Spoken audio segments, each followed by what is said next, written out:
timestamp.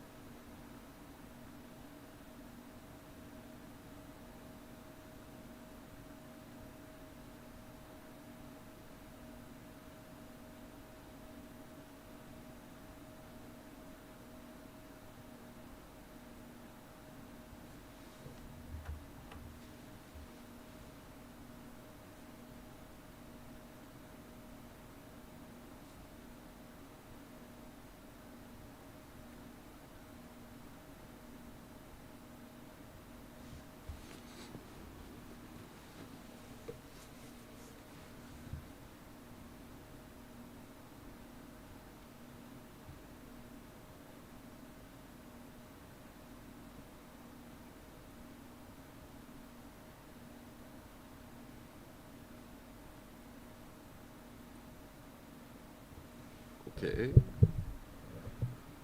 Hello, hello, hello.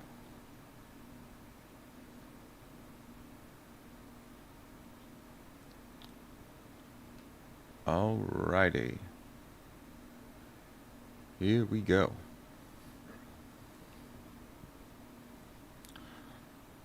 While I'm setting everything up, I'd love to do a roll call, see where everybody's dialing in from.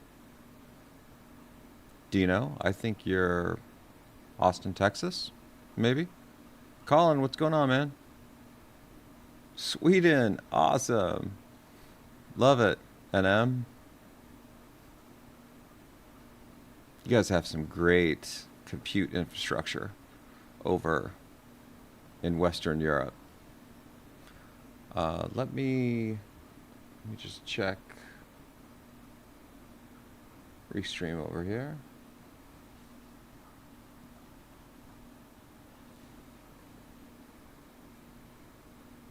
Quebec, Canada. Love it. Himmery. Did Echo actually send this message before we actually went live? I'm super confused about this timestamp. He's like 10 minutes before I actually hit the live stream button. It's like pre-queued or something. Yeah, you guys absolutely do.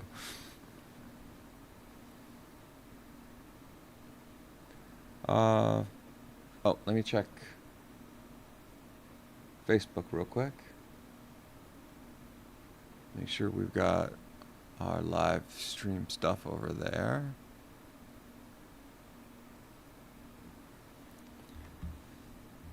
Cyber, what's going on, brother? Feel free to grab the caffeine, popcorn, all that stuff. This is going to be an interesting one. We're going to get deep into this OpenAI hacking GitHub thingamabob. And then some of these other ones you guys might see. Let me just move it to front and center here. May get into this. Microsoft and Nvidia pulling their support of open weight. They don't really support open weight, but they support is cloud revenue. So, you know, anything that supports that narrative. But whatever. We'll talk about that hilarity. I love how they're continuing to try to play like all sides of it. Mr. How do I say your name? Osiramo? Oh, help me out. What? Love it. Yeah. Go grab the Italy. Sweet. Welcome, Italy. Sydney, love this. Wow, we have 2 people from Italy. That's so freaking cool. North Africa. Wow. This is so great.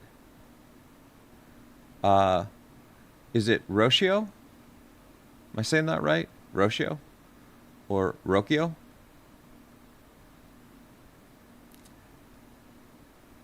Chicago. Excellent. Man, we're really... It's almost like we have more people internationally than we do domestically in the U.S. And Cyber, we know you're from Greece.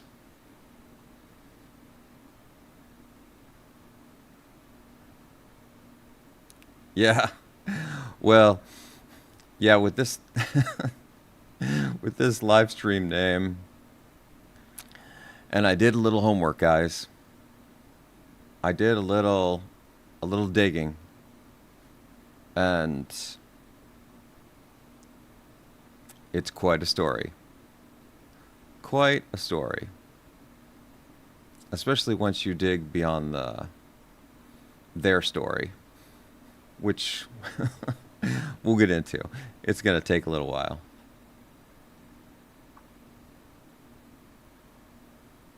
Oh, sweet. We love Washington. Washington is the only state in the United States that you have to actually say Washington State. All the other states, you just kind of know that's a state. I don't know if that's a superpower or sleepy. What's going on? So multiple people from Australia, multiple people from Italy, one person from Africa. Super great. And holler in anybody else that wants to give a shout out to where they're dialing in from. I absolutely love learning about all these different, like, geographic places. Hey, Tom. But also because it gets, oh, I bet. What time is it for me? It's 5:30 p.m. over here in NorCal. And we might have, I don't know, we'll see. We'll probably have at least a 2-hour live stream just to explain the wackiness of this OpenAI hack. By the way, I don't even think I fully understand the story yet, but just scratching the surface of it is ridiculously wacky. I mean, you'll see. We're we're gonna go down some serious rabbit holes on this. Trust me. This is gonna be the stream that we're all gonna reflect back on and think, what the heck did we actually discuss? Yeah. So now's the time to grab your caffeine, your whiskey, your vape, your popcorn, whatever it is you need to be sustained for the next couple of hours. Get your headphones on, get into a cool, comfortable setting.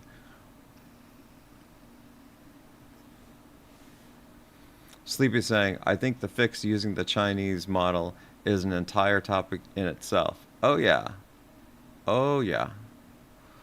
I mean, boy, oh boy. I don't know if you guys have been checking the clips that I've been doing the last couple of days, but like I finally have time to actually bring the production quality to where I normally bring it for the suite, for like talks I give and things like that. I've just been so busy, I've have to kind of, let's be honest, kind of half-ass it. Just produce the content as fast as possible, but not really put much polish into all the things that are kind of going on in my head. But now I have a little bit more time now that I'm handling some of these other major issues, and I can really add a lot more substance to kind of explain.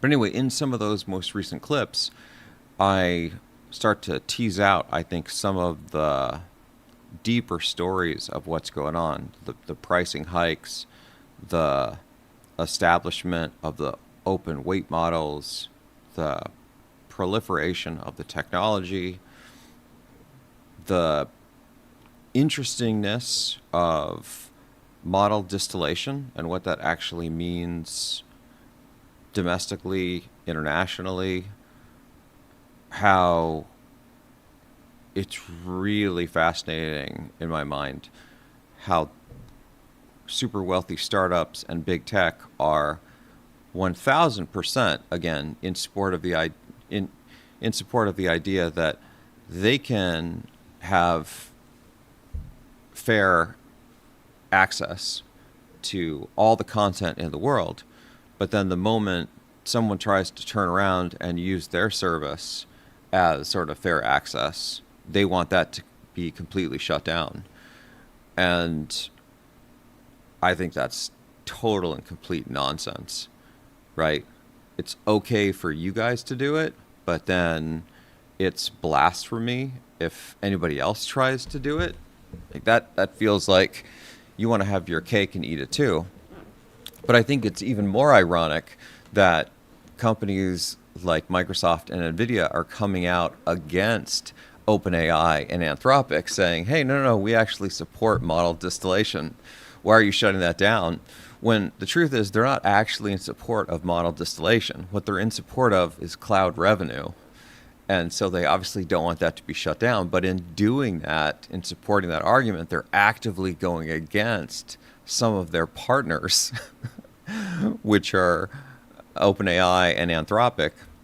So I guess what I'm trying to say is the battlefield of the tech companies is getting really intense. And I think a big part of it is that all of them know in some capacity that they're cooked. They're all cooked.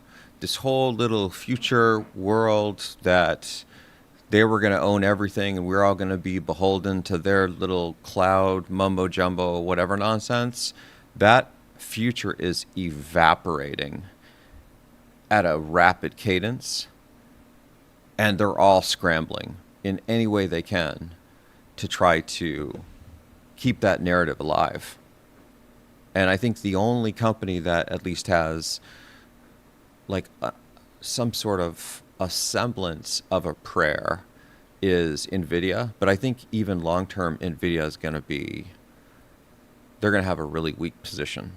Because I don't suspect that this whole GPU thing, which is extremely power hungry for lightweight inference, is going to be the compute device that is actually used. I think it's going to be... Oh, is Twitch... Are we having problems on Twitch, guys? I know not many of you dial in. I see at least one person on Twitch right now. But, yeah, holler if you're having any trouble. By the way, how's the audio? Is the audio okay? I like to get all these things sorted before I start really ranting and raving. Because once I get into full swing, you know, I kind of become like horse with the blinders on, and I'm undistractable. I lose all sense of the rest of the world.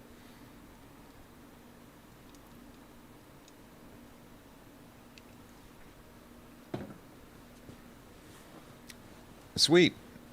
Pack, you're dialing in from a hotel, man. You get extra props for that. That's some serious dedication to love of technology and all this stuff. Where are you dialing in from, Pack?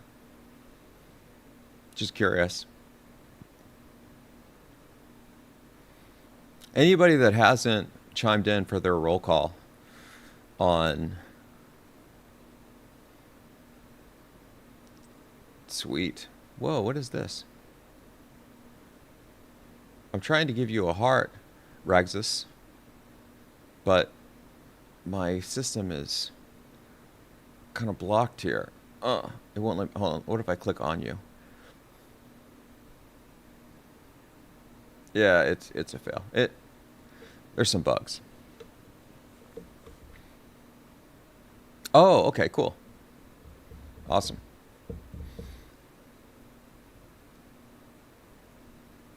Raxus, are you dialing in from Facebook by chance? Because that would... I'm just trying to figure out why the icon is missing. I suspect that maybe we just haven't set that up.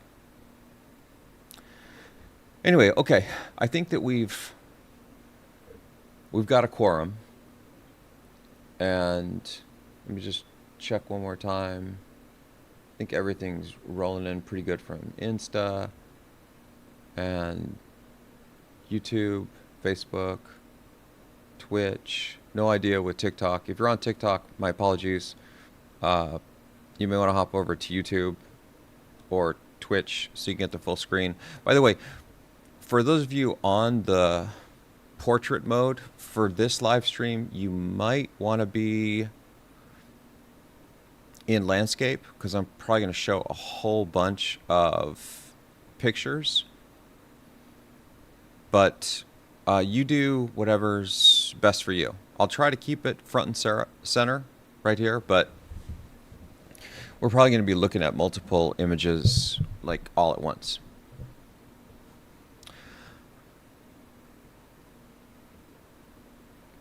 Verified saying, could you speak on how all the players are basically kicking each other out because none of them have what is needed to restore your trust, which is white box, deterministic logic, gated AI. Holy hell, that is awesome. Point, claim, statement, question. I love it, Verified. Absolutely. I think, as I think many of you know, a huge fan of deterministic AI and reliable, trustworthy systems. And almost all of these LLM systems, to the best of my knowledge, have been principally based off of transformer technology, neural network technology, which are stochastic AIs. And they're principally good at pattern recognition, but don't have logical components, semantic reasoners, traditional formal systems like SAT solvers, SMT solvers.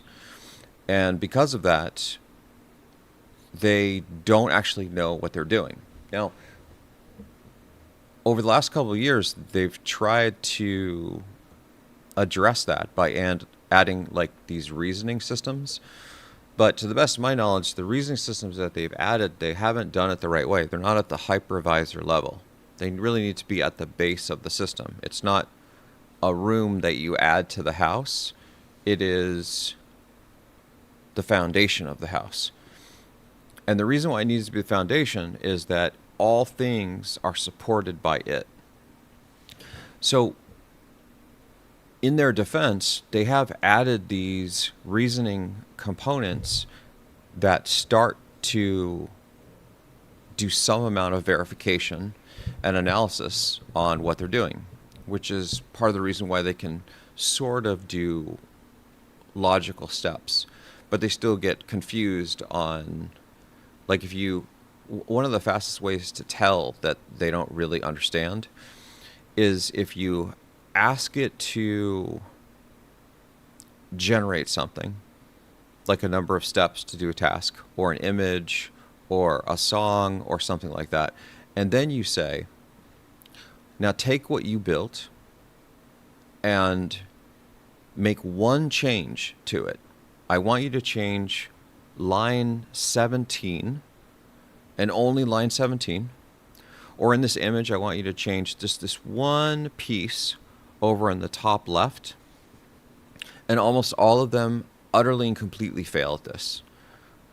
Part of the reason for that is in their stochasticness, they lack the ability for repeatability of artifact construction. So they can't reliably produce the thing that they just produced. It's all sort of a one-off. But more than that, in addition to sort of that stochastic, like, repeatability issue, they don't deeply understand what you're saying to them. They can't reason about it deeply like a human would. Whereas if any of you said, hey, Goju, the audio for your mic is too loud or too low, I would be like, oh, sweet. So I'll go and I'll fix that one thing and nothing else. So this is what happens when you don't build that deterministic logical system at the base. Now, in order to do this, you have to re-architect the whole system. And that's going to be a massive effort for any of the existing systems. And on top of that, to the best of my knowledge, right now, the computational tractability concerns of building those logical systems so they're exhaustive is basically, it's infeasible. It's intractable. And what that means is that you can do it for small domains, for small segments, but you can't do it universally.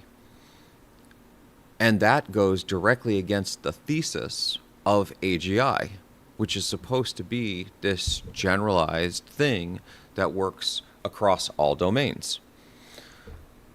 So in order to do the thing that Verified is bringing up, which I think is a brilliant point, is how do you win back the trust and the reliability, is you build it as a white box, deterministic, logic-gated AI that you can analyze, that's repeatable, that is debuggable. In order to do that, you would have to silo the domains to only support the ones that can be fully gated with logical reasoning. And that would cut their market presence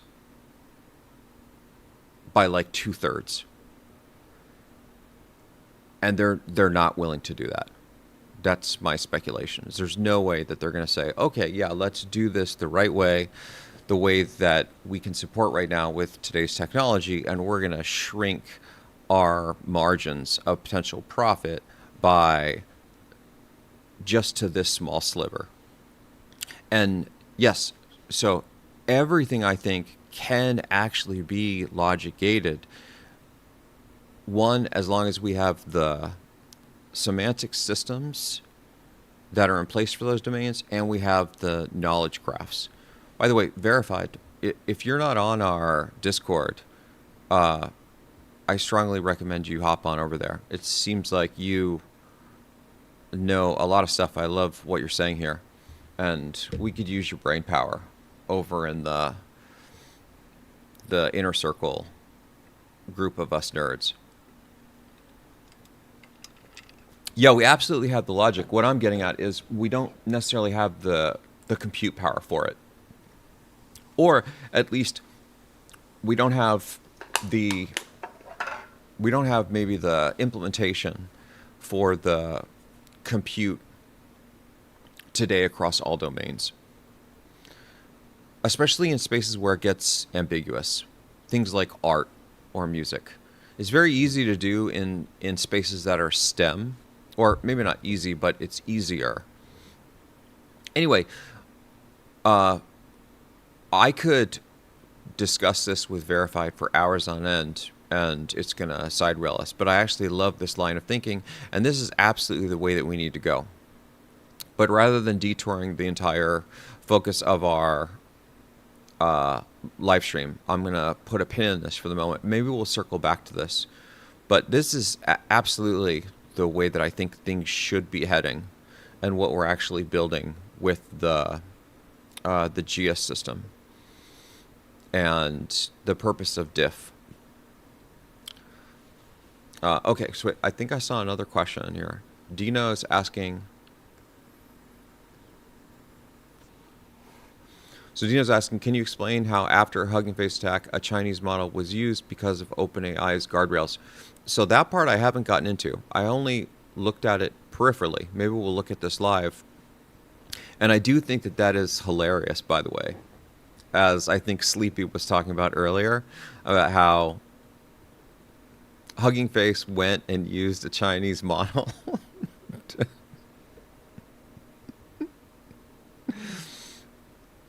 Yeah. It's just, there are no words, guys. There are no words for the satire of what is going on right now. Like, this is pure cinema, right? I don't think this is supposed to be cinema. I think this is supposed to be like tech and real life, and it's supposed to be serious and all this, but this literally feels like it's straight out of Idiocracy. I mean, it is The levels of ridiculousness of what's going on. There are going to be there are going to be series of TV shows that are going to be documenting this for decades to come, guys. That's how freaking great this is. So, anyway, with all of this, let's actually get into a little bit of the heart of the matter. For those of you that aren't aware, there was this experiment that OpenAI was running over the last couple of weeks. And the purpose of this experiment was to demonstrate OpenAI models' efficacy for cybersecurity. Essentially, they were trying to position themselves as an authority in the cybersecurity space. Yeah, it's it literally is absolutely sleepy. It is better. This is full impromptu comedy, and it's the best kind of comedy because it's not intended to be comic relief, and it absolutely is. Who knew that big tech and wealthy startups were going to create the new form of satire for us for years to come? Like, the politicians thought that they had that nailed. They have nothing on the domain of technology. Like, we're going to take the cake, at least for this century. Anyway, so the background to this is, as many of you know, Anthropic has been doing a lot of interesting stuff in cybersecurity, and they've been touting that their system, especially with the advent of Mythos, then leading to Fable, and so on and so forth, has been able to essentially hack almost any system, and it can detect 0 days and all of this crazy stuff, and it's too powerful to even be released to the public, right? Which then, of course, has a huge amount of irony, given that Moonshot comes out with the latest version of Kimi, which is shown to be potentially as powerful, if not more powerful, than Fable, and it's an open weight model. More hilarity, right? Just outright humor. And I think you have some people in the US government now calling some of the heads of Anthropic and OpenAI complete and utter morons. That I think they might have been confused about the seriousness of this, but now that they're starting to get deep in the weeds, they're starting to see that a lot of these guys are just pitching these ridiculous stories, and these narratives are principally rooted in supporting their IPO. And that's the part that I think we need to keep in the back of our mind as we dig into this, is that the overarching theme for all of these startups, specifically OpenAI and Anthropic, is that they want to have a killer IPO so they can get out of this mess without losing everything, essentially. Sean, what's going on, brother? It's good to see you. So, and there, Tedya, what's going on, man? Great to see you. The whole crew's shown up. So, ultimately, what I believe is the LLM narrative is completely cooked, and in the next couple of years, it's going to have a massive shift to local AI. I think, at least from the tea leaves that I'm reading, that signal is loud and clear, and I think behind closed doors, they know the same. That they know that they basically have no game, and they're trying everything they can to just position themselves in the market and have some sort of public reception where it's strong, so then they can IPO. This is the overarching theme, I think, to keep in the back of your mind as we're walking through all this, because this will help you understand what's really going on with what OpenAI is saying, what Anthropic is saying, and what is actually happening. That, unfortunately, you can't trust these yahoos to be telling us the truth, because they're not really scientists, they're not really technologists, they're just sort of as Techa is saying, they're just grifters, right? That's the thing that they care about is just ultimately it's just money for them. So with that in mind, Anthropic is kind of in the lead position. OpenAI is trailing, and OpenAI really needs a win, right? Anthropic is getting basically all the attention for being just significantly better. Admittedly, I think Claude Code and the Opus line of models are actually pretty damn good. And I think the era where GPT and those systems were the predominant AI, that has soured. So here's OpenAI. And by the way, OpenAI initially was saying when they put their IPO prospectus out, the plan was that they were going to IPO toward the end of this year.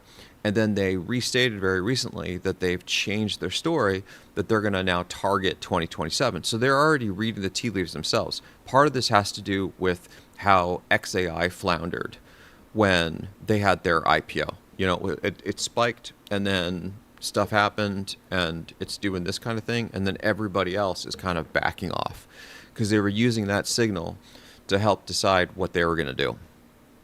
Okay, so now you have Anthropic being in a really strong position for cybersecurity and OpenAI not having any kind of presence in that space. So what do? They basically say, look, we need to be able to show that we can compete in this space. People need to take us seriously, and the attention needs to just not be on Anthropic or Moonshot AI, a Chinese company that created Kimi. And then potentially some of the other Chinese companies like DeepSeek and like the Gwen models. So what we get from this security incident, okay, the original story, just to kind of explain what happened visually, is here. Now, I want to be clear. This is just the surface. This is not at all what we're really going to get into. But this is our starting point, is that supposedly they were using their Sol system. Oh, actually, hold on. Let's back up. I wanted to play you guys the clip from OpenAI. We can all listen to it together. And then from there, we can, this picture will make a lot more sense. So give me 1 second to grab that. By the way, I can't play any of the newsreels because I don't want to get a copyright strike, and they do that sometimes, those clowns. But I can play this because this is on OpenAI's website. You can see the website right here. I'll actually drop this on IG and on Restream, so you guys have it in case you want to follow along. But now let me get my audio set up. It's going to be this audio.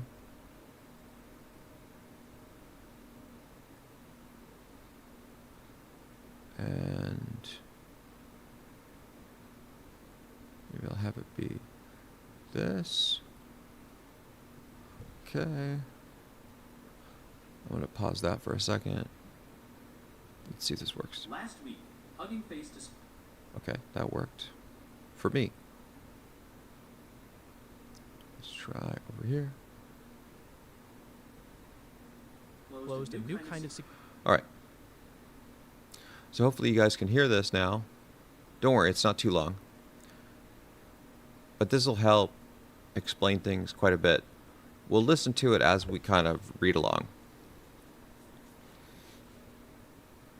Last week, Hugging Face disclosed a new kind of security incident after they detected and contained an AI agent that compromised their infrastructure.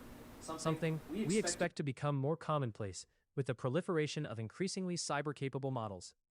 After investigating, we now know that Can you this guys hear this particular okay? incident I'm muting was my driven by a mic so you don't get the combination echo. of OpenAI models, including GPT 5.6 Sol and an even more capable pre-release model, all with reduced cyber refusals for evaluation purposes, while being internally tested on a benchmark of cyber capabilities. We consider this incident to be an unprecedented cyber incident involving state-of-the-art cyber capabilities and are responding accordingly. We are sharing preliminary findings at this stage to help defenders understand what happened and to help calibrate on what models are now capable of. We will continue to conduct a thorough investigation. I just want to take a quick pause here to talk about Roshio's comment. Is it possible that this is marketing, the hacking of Hugging Face? 1,000%. In fact, I'm fairly certain now that that's exactly what this is. In fact, I'm going to show you some diagrams. You kind of beat me to the point, Roshio, but I'm going to show you some diagrams that we created that articulate exactly how I think that this is complete bullshit, that almost all of this is fabricated and none of it was real. This is all just complete and utter bullshit. But first we need to hear what they have to say so we can set up their straw man, and then we will systematically disassemble this thing. So yes, you Jeets are already ahead of the curve. All right. Alongside Hugging Face, and we'll share more details on the vulnerabilities, incident, and findings when our investigation is complete. What happened during this incident? This incident occurred during an internal evaluation, which prompts models to pursue advanced exploitation using complex attack paths in an effort to quantify their cyber capabilities. We estimate maximal cyber capabilities by running this evaluation without production classifiers used to prevent models from pursuing high-risk cyber activity. Our benchmarks run in a highly isolated environment, with network access constrained to the ability to install packages through an internally hosted third-party software that acts as a proxy and cache for package registries. The models identified and chained vulnerabilities across OpenAI's research environment and Hugging Face's production infrastructure to obtain test solutions directly from Hugging Face's production database. All evidence suggests that the models were hyper-focused on finding a solution for exploit Jim, going to extreme lengths to achieve a rather narrow testing goal. While operating in our sandboxed testing environment, our models spent a substantial amount of inference compute finding a way to obtain open internet access in pursuit of solving the evaluation problem.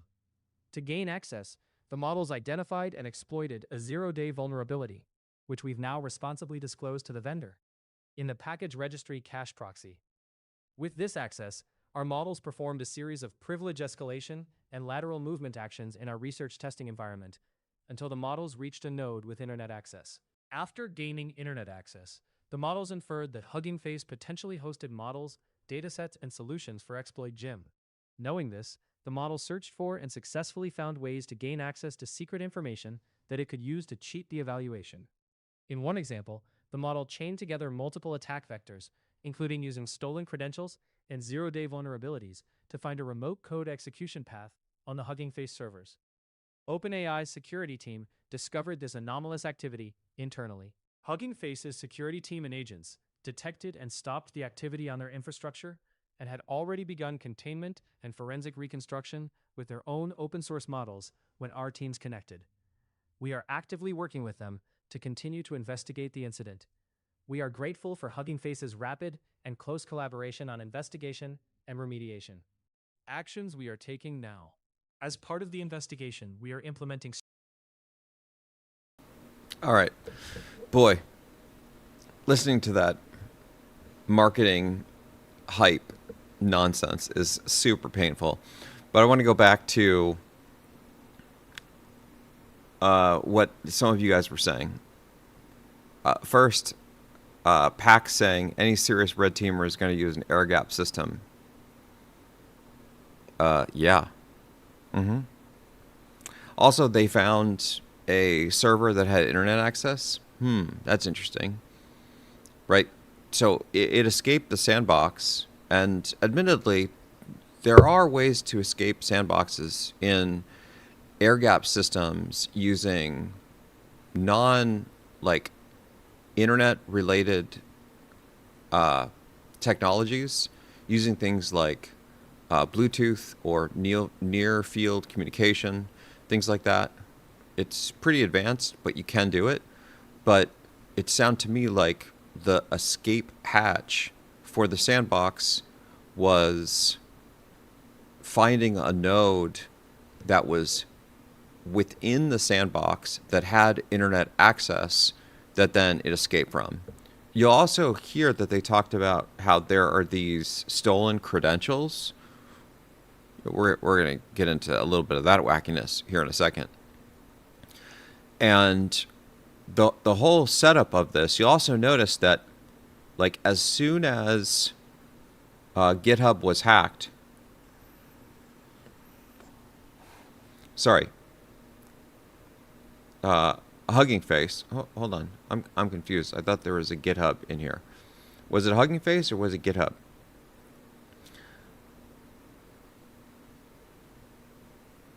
I think I'm hearing two different narratives. But there was an immediate response.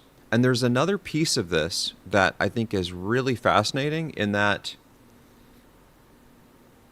there was a 6-day delay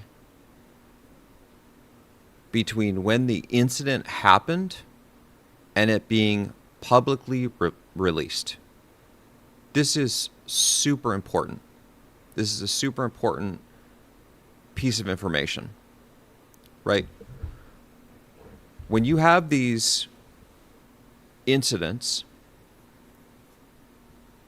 like the Team PCP incident, and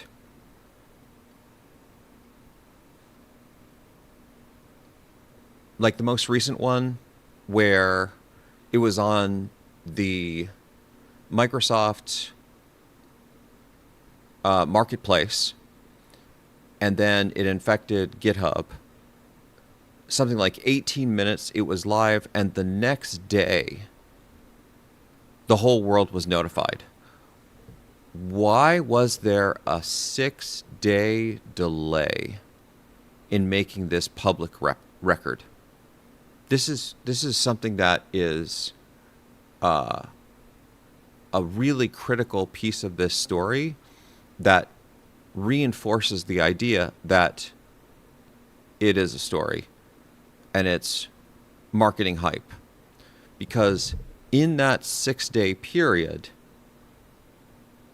that is time for all parties involved to get their story straight. It gives you time to figure out exactly how you're going to position this so that it's going to have the biggest bang for the buck. Everybody, it's sort of like when the group of criminals break into the bank, or they do something malicious, and then they separate them, the police separate them so they can't get their story straight. You don't want them together to be like, okay, so here's what we're all going to say. Everybody agrees with this? No, break them apart. So for 6 days, they sat around and basically just tried to assemble this narrative, which is, right, so back down here, detected July 16th, disclosed July 21st.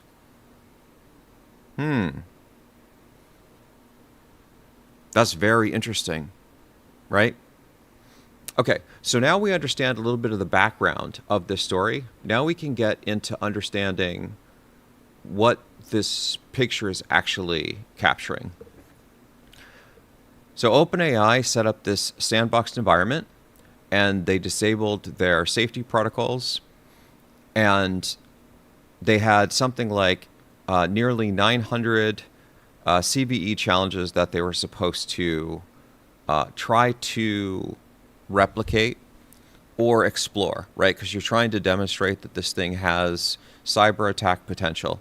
Now, one of the things that they mentioned either here or that I read somewhere on the interwebs is that immediately this system was designed to cheat the test.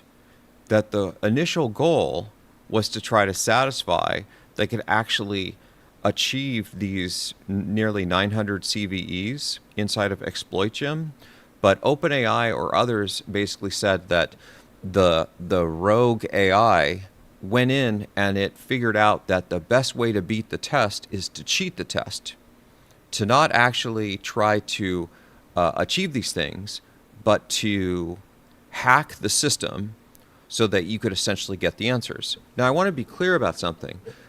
Meredith Whittaker had this really awesome take on IG. In fact, I saved this too. Let me see if I can find this. Where she's reminding everybody that ultimately, at the end of the day, these rogue AIs are created by humans. And humans are training them. Humans are giving them guidance and telling them, essentially, what they should be doing. And that's a really critical piece of this narrative that I think people are forgetting sometimes. Let me see if I can find this one.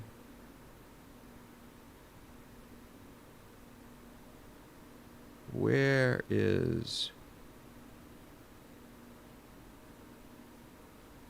Meredith?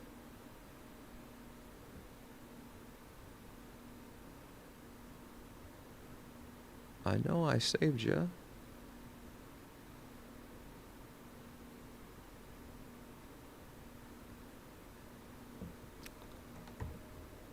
Meredith Whittaker on OpenAI hack with Hugging Face.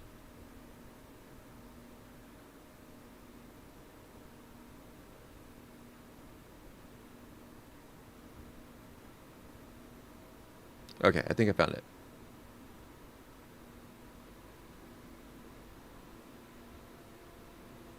Okay.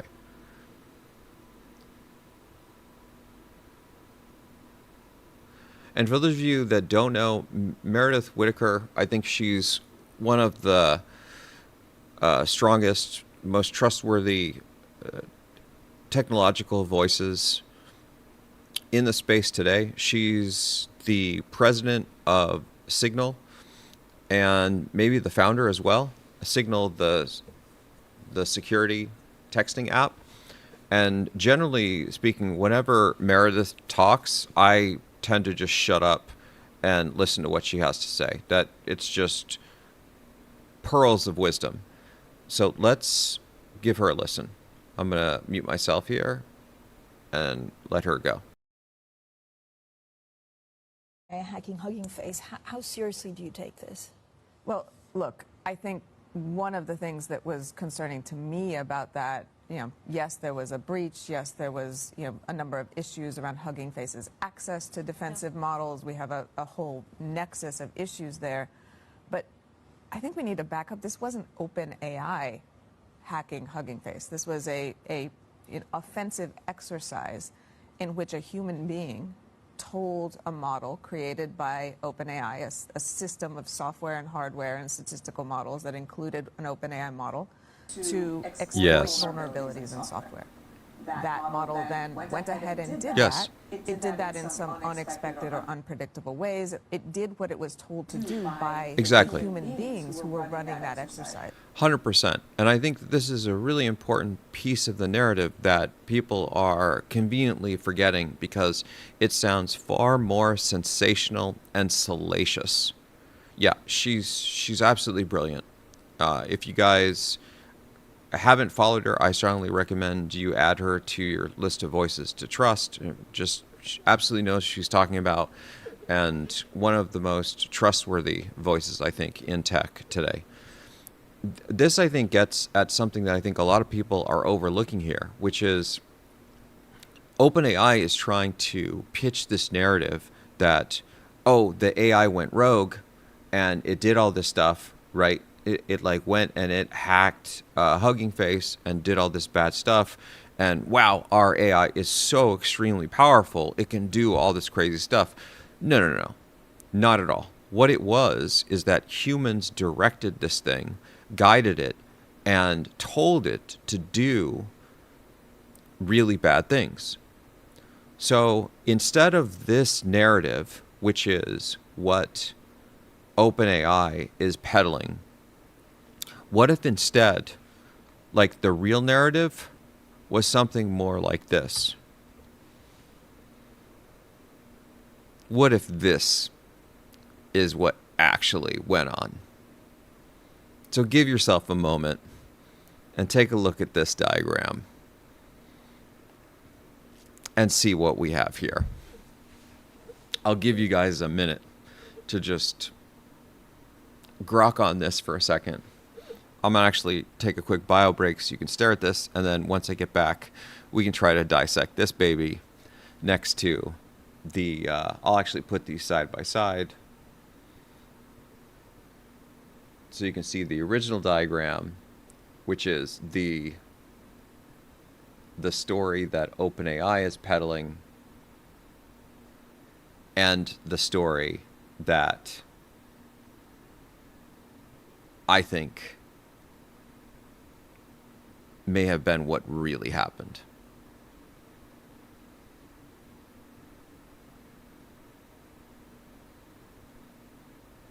I think it's a freaking demo.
Not to get all conspiracy theory on us, but, you know, it is OpenAI, and since we know that we can't really trust anything that they say,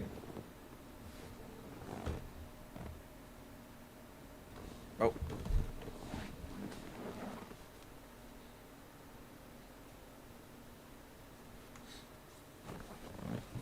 we can't really trust anything that OpenAI says, we have to take a deeper look into this and see what the story may actually be. All right, so now let's go through and try to actually dissect this. Hey, Kat, what's going on? Good to see you. Okay.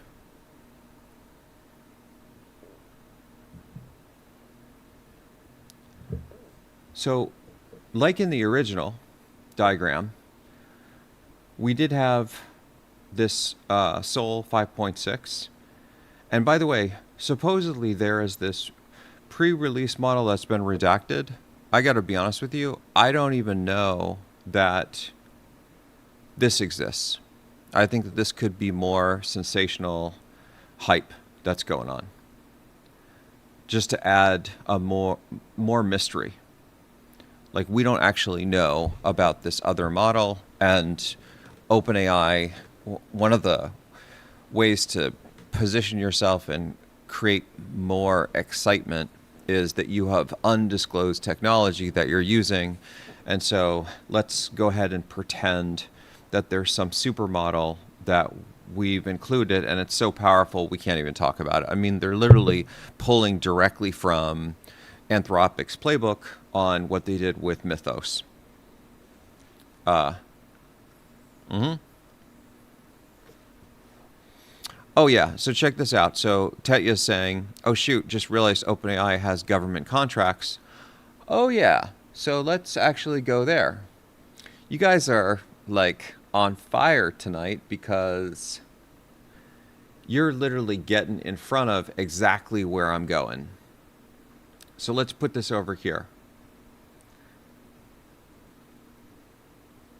If this is what they're doing, then what do we think their next moves are? Well, we have this congressional testimony where they're going to cite this as proof that, they are doing responsible self-disclosure, that then they build this essentially AI red team product, right? Because they've demonstrated that it can do all this crazy stuff. This demo example becomes essentially the marketing case study for this, right? They spend several months lobbying this, and then, as Tetya's saying, 12 months from now, they start landing these DARPA, NSA, and Department of Defense deals. And that this exploit, Jim, was an audition attempt for that business. That's the narrative. Now, in normal cases, someone might be like, gee, Goju, this is a lot of work to create some fabricated story, right? Like, I can't really believe that a company would go to these links to stage all of this, to get in front of all this, that couldn't it just be that this thing actually broke free and did this and they're just reporting on it? No, in all fairness, in normal circumstances, I would say that that is absolutely right. But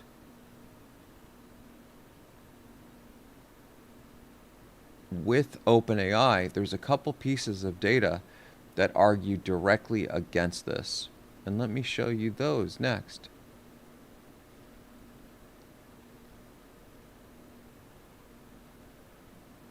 Is it this one? Let us all be reminded of this incident back in 2024. Do you remember the ARC AGI benchmark? And how everyone was essentially testing against this thing because it was trying to demonstrate how amazing these AIs could be? Let's walk through the steps on this baby. OpenAI fed O3 75% of ARC AGI's training data before the evaluation. The ARC prize at OpenAI's direction, we've tested at 2 compute levels. No baseline was actually ever tested. Untrained model was never tested. No independent control. $450,000 per run. So essentially, it requires a huge amount of money to even actually run against this thing, making it essentially unrepeatable by most normal companies. And OpenAI was directly funding ARC, and they had access to the training data before they released their results. So of course they're going to ace this exam. This is the company that we're talking about here. This is the same company that basically is cheating their own test. They're helping create this test. They're supporting the company that's building this. They have insiders on it. They have access to the training. By the way, none of this was disclosed initially. None of it was disclosed. This only came out later. And I think part of it came out from ARC itself, saying basically that they need to distance themselves from OpenAI because there's questions about ethics now. Yeah, little late, guys. Be real careful with who your bedmates are. But so this is the same company we're talking about. We're not talking about Signal here, a company that's super trustworthy. We're not talking about people that have great reputation. We're talking about a company that goes out of its way to do anything they can to lie, cheat, and steal to get a leg up. So would they actually manufacture this purely so they could be sensational? Hell yeah, I think they would. Look at this. Later, bro. All right. So let's take a quick walkthrough on how this could have actually been done to get this result.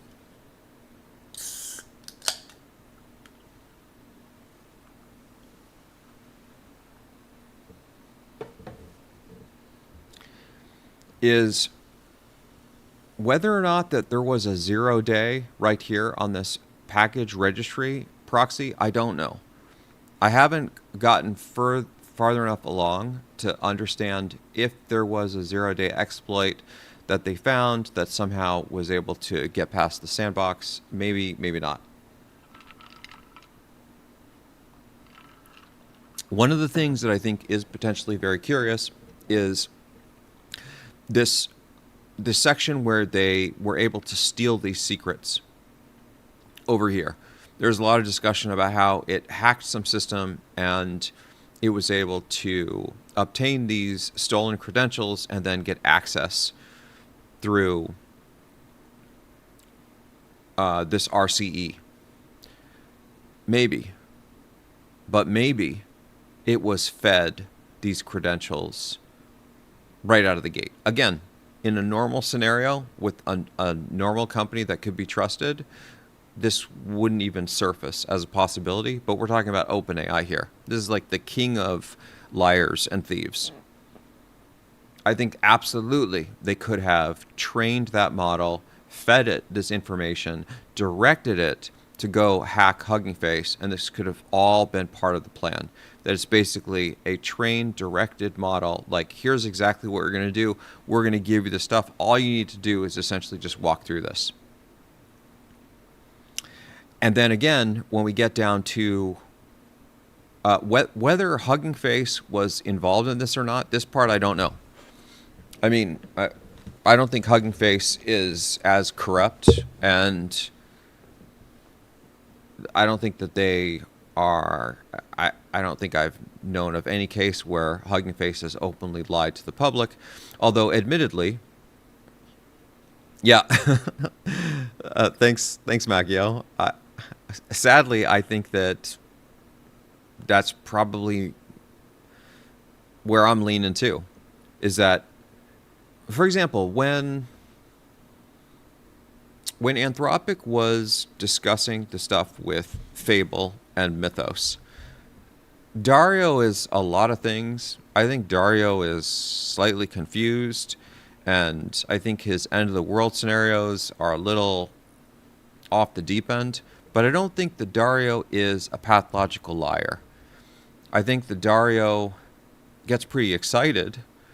I think that he maybe goes a little bit too far into his utopia dystopia narrative, right? With his whole UBI future and we all work for the machines. But he's not Sam Altman. He's not the pathological liar that Sam is. And so if this were an Anthropic story, my mind never would have gone down this path.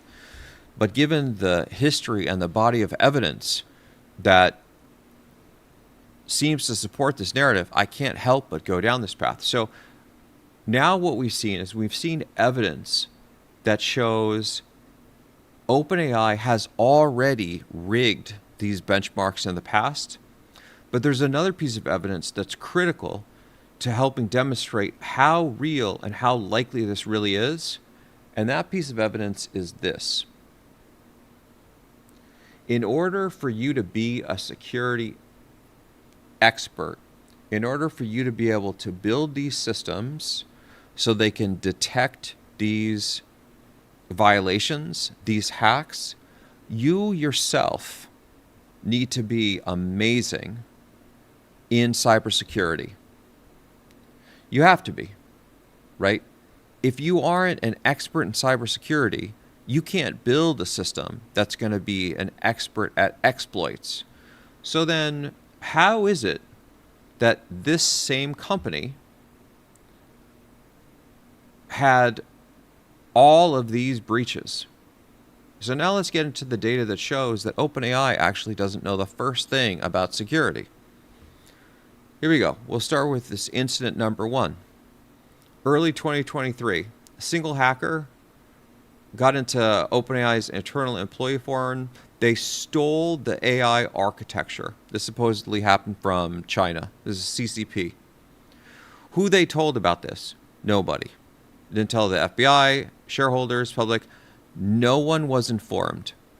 For 14 months, nobody knew. How did we find out about this? The guy that actually was inside of OpenAI, this fellow, Leopold, he's a technical program manager. He sent a memo to the board saying that he doesn't think that OpenAI is doing enough to protect themselves against Chinese government theft, against the CCP. What happened to him? He was fired.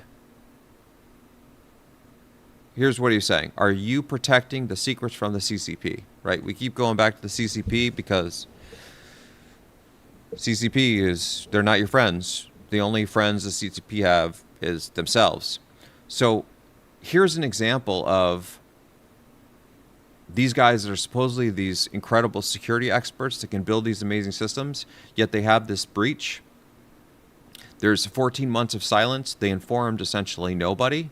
And then the person that was actually kind of like the whistleblower, this person ended up getting fired. This is not building a lot of confidence.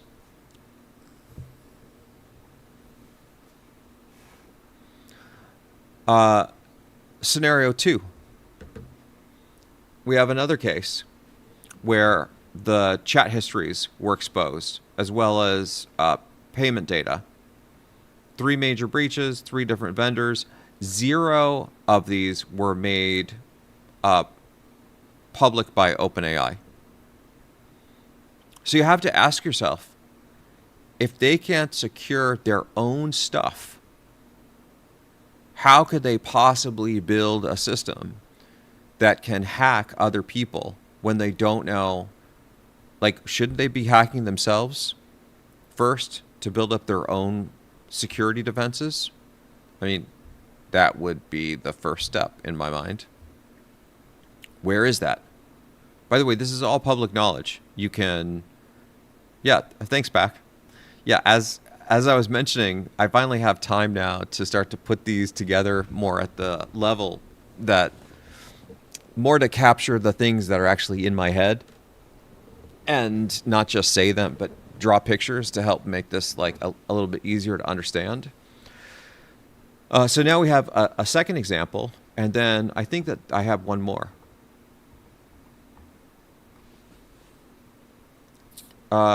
Yeah, maybe this might be actually the same example, but we have essentially multiple incidents where OpenAI is being hacked. They're not doing public disclosure, right? They're trying to claim with this stuff over here, right, that, oh, this is responsible self-disclosure, all this stuff. Responsible self-disclosure, one of the pieces on that is that you are also publicly reporting when you are being hacked. This is critical for people to know. And we have evidence now, multiple cases where they have not done this. Let's also go back to the point that we made earlier, is that, remember, this 6 or 5 day window of when this breach happened to making it public domain. Why are we if this is such a huge story, if this is so incredibly important, why did we wait 5 days? It sounds like we waited 5 days to make sure that we all get our story right. That this is going to be super sensational, super salacious. Everybody knows what they're going to say. You know what you're going to say. I know what I'm going to say. Kat knows. Michael knows. Everybody got their story right. Now we can all go talk to the public together. So we all tell the same story. That's exactly what that sounds like.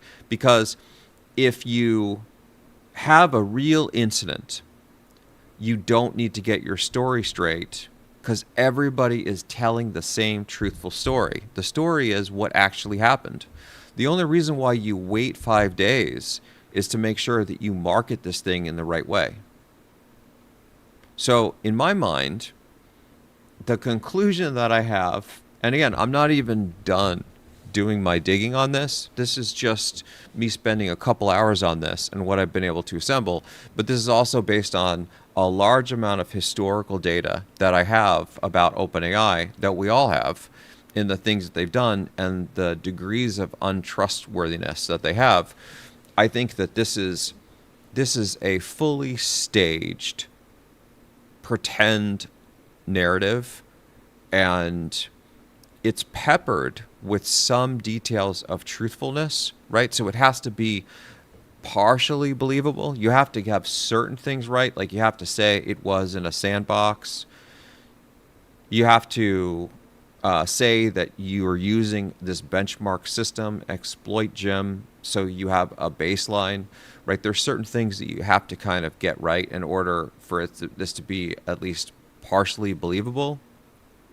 But then many of the pieces that make this just not believable are the 5-day window, the credentials. Like, for example, they say that they got these stolen credentials, which is the key way that they were able to hack Hugging Face. Where were those found?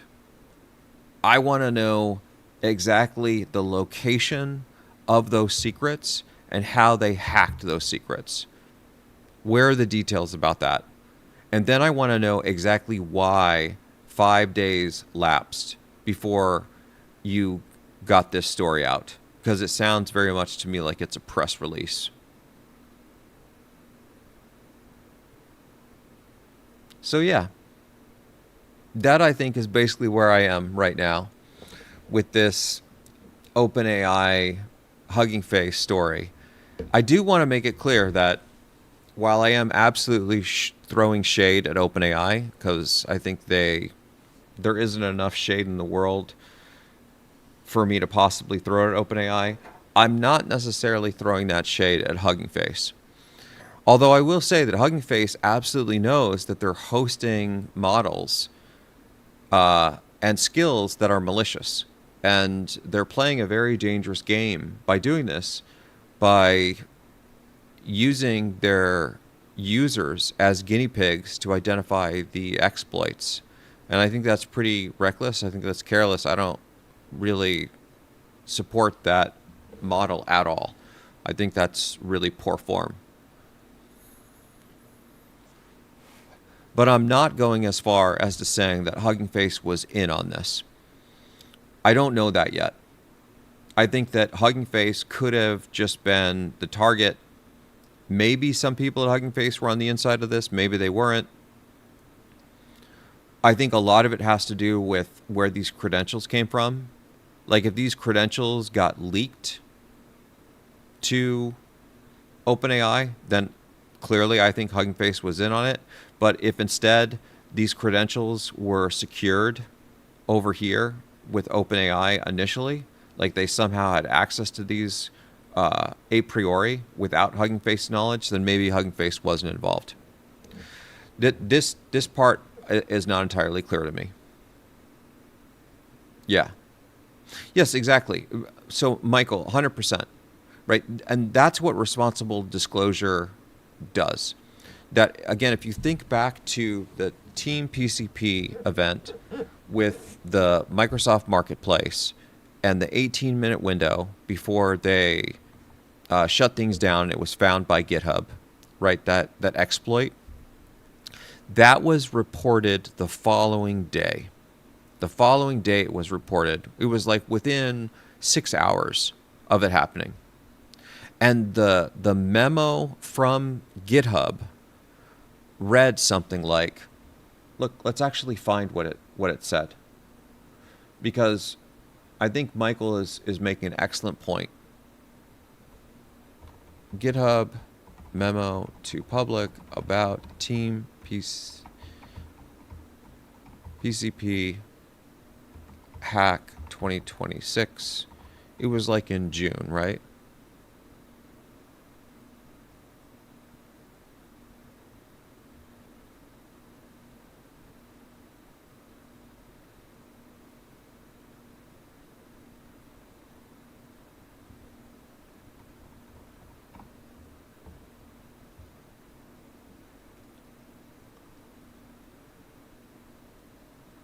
All right, let's look at this together.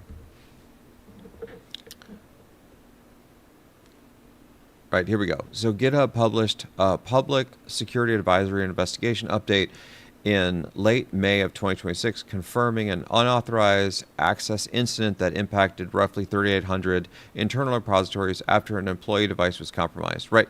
So going back to what Michael is saying is they didn't know the details. They didn't know. All they knew is that they were hacked. It seems as though 3,800 repos, the story was evolving. This is what responsible disclosure looks like. Hold on. Maybe we can actually go.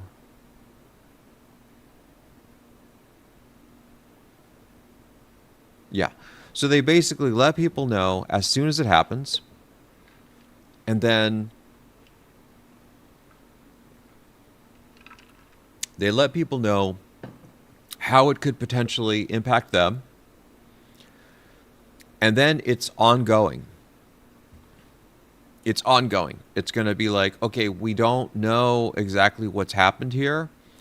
We are assembling the details. Yeah, here we go. Our initial blog post published May 20th. On Monday, May 18th, we detected and contained this compromise. So literally within 2 days or 1 day, they reported this. And I think actually it was even faster than this. And this was a case where it was actually a bad actor involved. Whereas with the OpenAI, I mean, again, I'm still assembling the details, but it sounds to me like at first, Hugging Face potentially didn't even know that it was OpenAI. That's part of what they did with, as Sleepy was saying earlier, they used the Chinese models for, is to try to understand, to backtrack it, and understand actually the root cause. But either way, this waiting of 5 days, this is not building confidence. Especially if OpenAI did this and they knew that they did it, the first thing they would have done is reached out to Hugging Face and to the public to let them know, hey, there was this incident. We're working with Hugging Face to resolve it. We'll explain the details later. But instead, they spend this time getting all the story right. And again, it's just more typical OpenAI behavior that I think is an absolute grift. And it's a marketing position. So yeah, so that's kind of the state of things on where I stand right now. I'm going to do some more digging. I want to really find, if any of you guys actually get to the heart of the matter, where you're able to discover where these credentials came from, I would love to know that information. Because this would help me fill out some of this narrative. As well as whether or not this this undisclosed model actually exists. This thing over here. This pre-release model that's been redacted. I would love to know more details about this. If it's like a real thing. Yeah, absolutely. Like this is becoming we're going to become the security group that's keeping the world honest. And when big tech or well-funded startups try to pull a quick one on the public, we're going to be there, just like Meredith Whittaker, to tell the story on what really happened. So the general public, that they're not the security experts that we are. They're not the technical experts that we are. They don't know any better. And they want to believe that people can be trusted. And so they're getting very confused. We're going to help keep the world honest. We're going to be doing our own little Jeffrey Epstein reporting.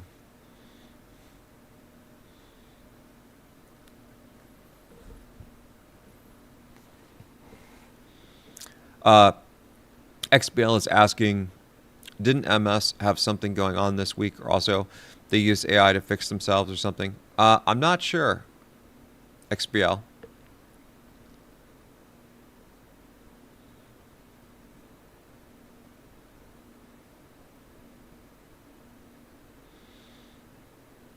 Oh, sweet. This is interesting. I might have missed that stat. Yeah, hold on. Let me bring it back up to see.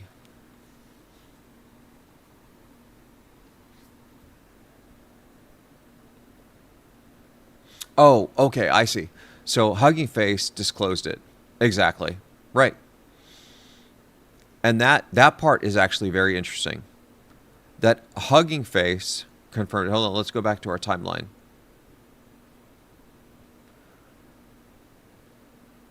So I would love to know.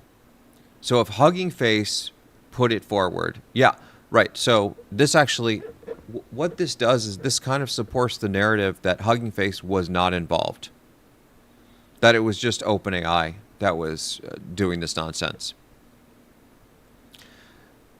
That if Hugging Face did disclose it, uh, the moment it happened, it would show that, at least from my perspective, it would show that they weren't in on the take, that they didn't know what was happening, which is why they recruited the Chinese model to try to like figure out what's going on.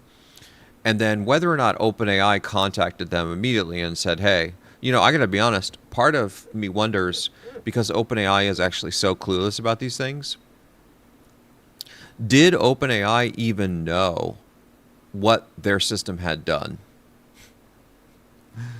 Right? Like, even with it doing all this directed guidance, keep in mind, these guys are getting hacked like left and right. Let's go back to this diagram over here. Even with this directed guidance to do all these things, it's entirely possible that it had done this and it's working, and the people that were overseeing this weren't actually aware of how far it was until some point. So part of this could have been just complete and utter ignorance on how far along it's gotten. I mean, I think that we're going to figure out what these details are pretty soon. But from my perspective, maybe the overarching view that I have is this is hype nonsense. And until we see this confirmed by an independent third party that can use their model and demonstrate that it actually has these capabilities, I don't believe basically anything that OpenAI is saying. They're a known bad actor. They've repeated their lies countless times. From my perspective, they've lost basically all levels of trust. So they could be telling 100% truths at this point, and I wouldn't believe any of it. Like, they've sort of lost the right to be trusted. And that's the thing about lies, right? Is like, just don't lie. Because when you lie, people can no longer trust the things you're saying. And Sam Altman is known to be a pathological liar. And as long as he remains the person in charge, OpenAI has a serious problem. Speaking of which, there is this new conspiracy theory. There is a new conspiracy theory going on that there's an acquisition OpenAI is making, and I can't remember the name of the company, but people really like the CEO of this company, and there's some discussion about how this guy might come in and replace Sam Altman as the CEO. Because I think pretty much all of the investors have a very similar view of Sam Altman that I have, which is that if OpenAI is to be successful, Sam Altman needs to exit stage left. Like, they can't possibly succeed with this guy at the helm. So that's like, let me see if I can find this story, just because I think it's actually so interesting. Have you guys heard about this?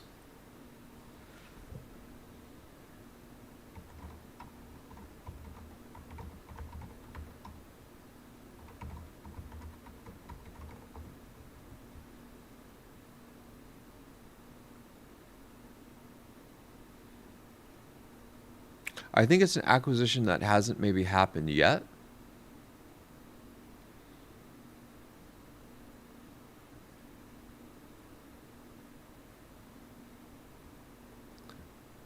but it's something that they were looking into.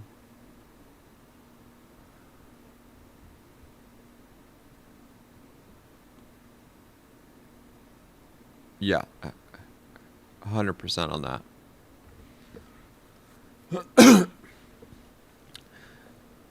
Yeah, I'll maybe dig a little. OpenAI looking to replace CEO.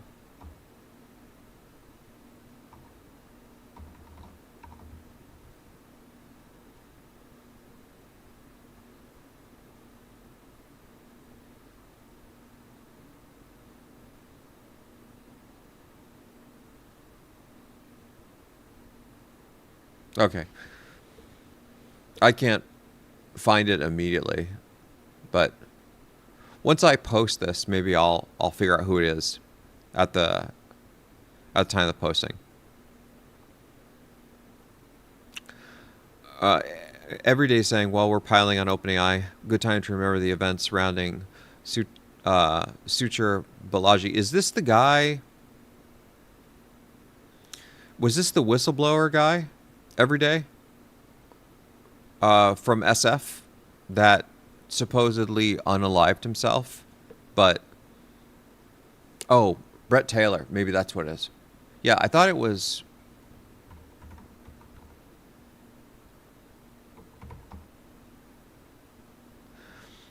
I'm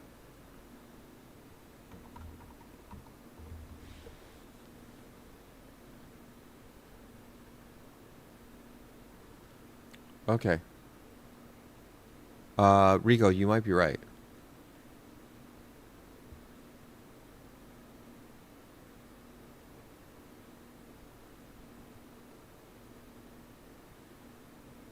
This is sounding close to right, actually.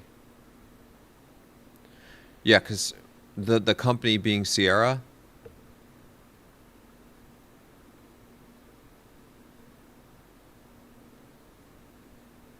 And he's currently the chairman of OpenAI.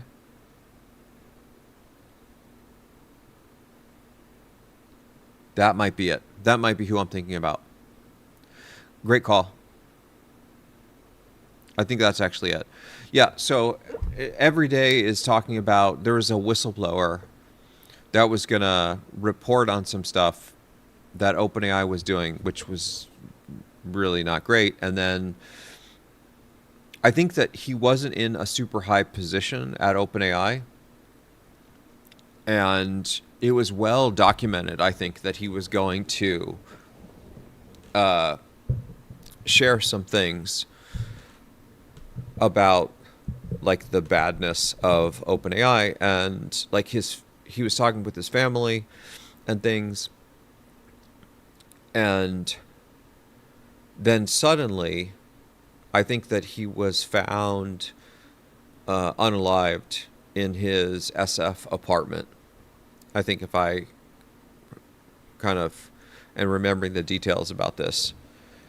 And what's really interesting about this is in talking with his family, like his family, I think his parents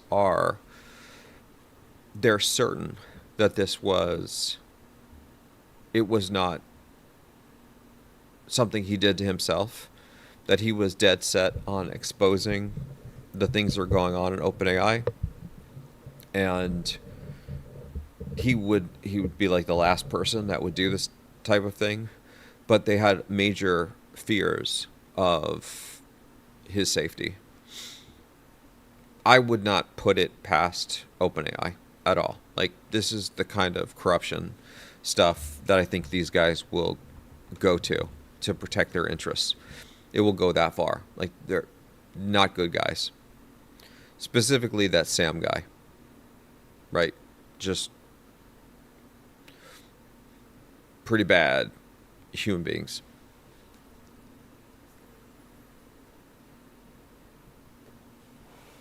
That's awesome. Yeah, so Brett Taylor is the guy that we're thinking now, is who I was thinking we were talking about for a potential replacement of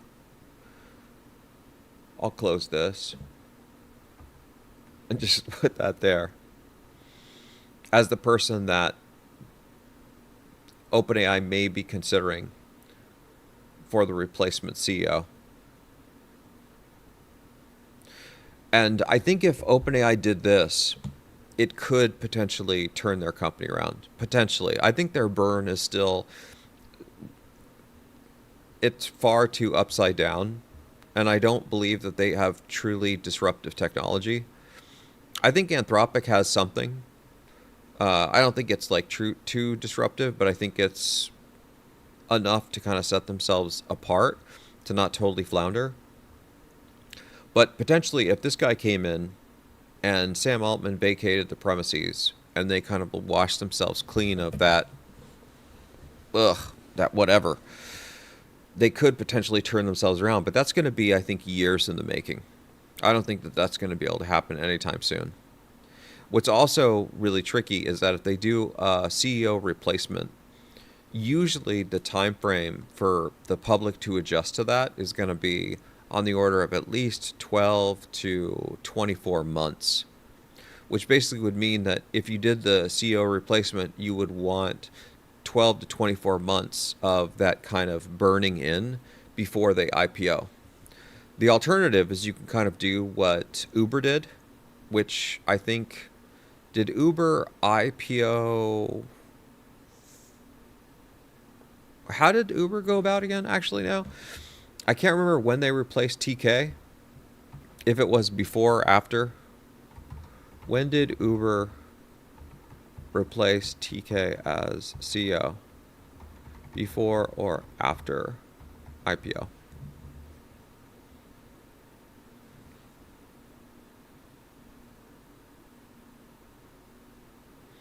Okay.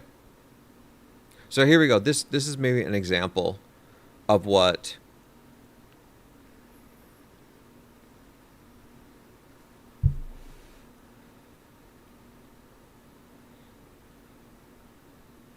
interesting. Yeah, I'm going to circle back to this, Armando. Hold on, you guys got some great comments here. Let me catch up on these in just a second. So TK resigned. He resigned. Okay.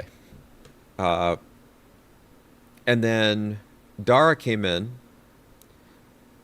in August of 2017, and then they IPO'd in May of 2019. So going back to what I was saying about usually there's this 12 to 24 month window for the new CEO to burn in. So once you do this replacement CEO, you have to push back the IPO because it doesn't look good. It's really bad optics if you replace the CEO and then you IPO within 6 months. Like the public trust in their ability to execute as CEO, even if they're fully capable, it's like they just don't know enough of what's actually going on in the company to have that position. So if OpenAI were to do this, I suspect that would push their IPO back. Like, let's say that they do it within the next 3 to 6 months, that would push their IPO back till the earliest would be maybe the beginning of 2028, something like that.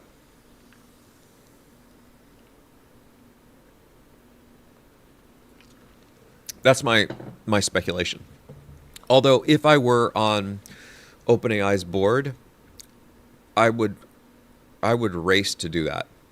That would be the first thing I would do. Like back several years ago when the board fired Sam Altman, that was probably the best move they could have possibly made. If they would have kept him gone, I think OpenAI could have potentially turned themselves around. But because they backtracked on that through pressure from some of the employees, I guess, and Microsoft intervening, I think they kind of brought about this demise. Okay, Maximus is saying they knew this was going to worm its way to the public domains and why several left and started their own company. Yeah, exactly. Right, especially when it's a lot of the founders, right, and the executives.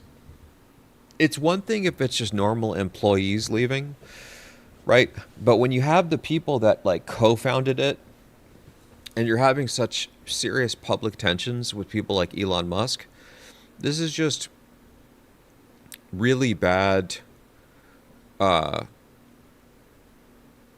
just public relations. It shows that something is fundamentally wrong, that you can't keep these things kind of more just private, not so like dirty laundry kind of thing. Oh yeah, Armando, so we're speculating basically on, I mean, we're speculating on a lot of things, but the biggest thing is we're trying to figure out, was the OpenAI hack, was this incident here, as OpenAI explained it, that they essentially hacked Hugging Face and they did all this 0-day stuff, and wow, we have this super powerful AI. Was this all basically just a marketing story? It's all hype, and what really happened is more just a glorified demo and an audition to build a red team AI system so they can get government contracts.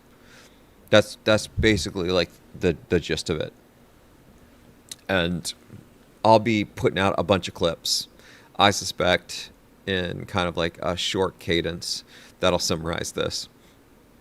I'm sure we're going to get some hate mail from OpenAI, but I'm all for that. I love that I think some of these folks are actually paying attention to GTT now. Like the fact that we're actually on their radar warms my heart, guys. Absolutely warms my heart. Okay, so I feel like we've beaten the OpenAI topic to death. Maybe we can, yeah, check it out. You'll have to watch, if you get a chance, Armando, have to watch the whole thing in the playback. All, of course, up-level it and make the full stream available to everybody offline, high fidelity and all that. I find actually that the resulting like compressed live stream after I up-level up to high fidelity video and audio tends to actually be a little bit of a better watch, because my AI system will actually clip out all of the silent spaces, as well as just general early setup stuff, so we can get like right to the heart of the matter. Yeah. Yeah, I've got that. So, I can't help it.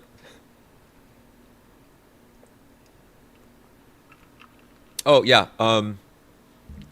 Maximus, you can reach me at Merle or Stanford. So it's just Goju at Merle AI, or it's Goju at Stanford.edu. Yeah. Oh, you don't want to use the Stanford? Okay, then you can use my email address, my Gmail, which is, it's long though.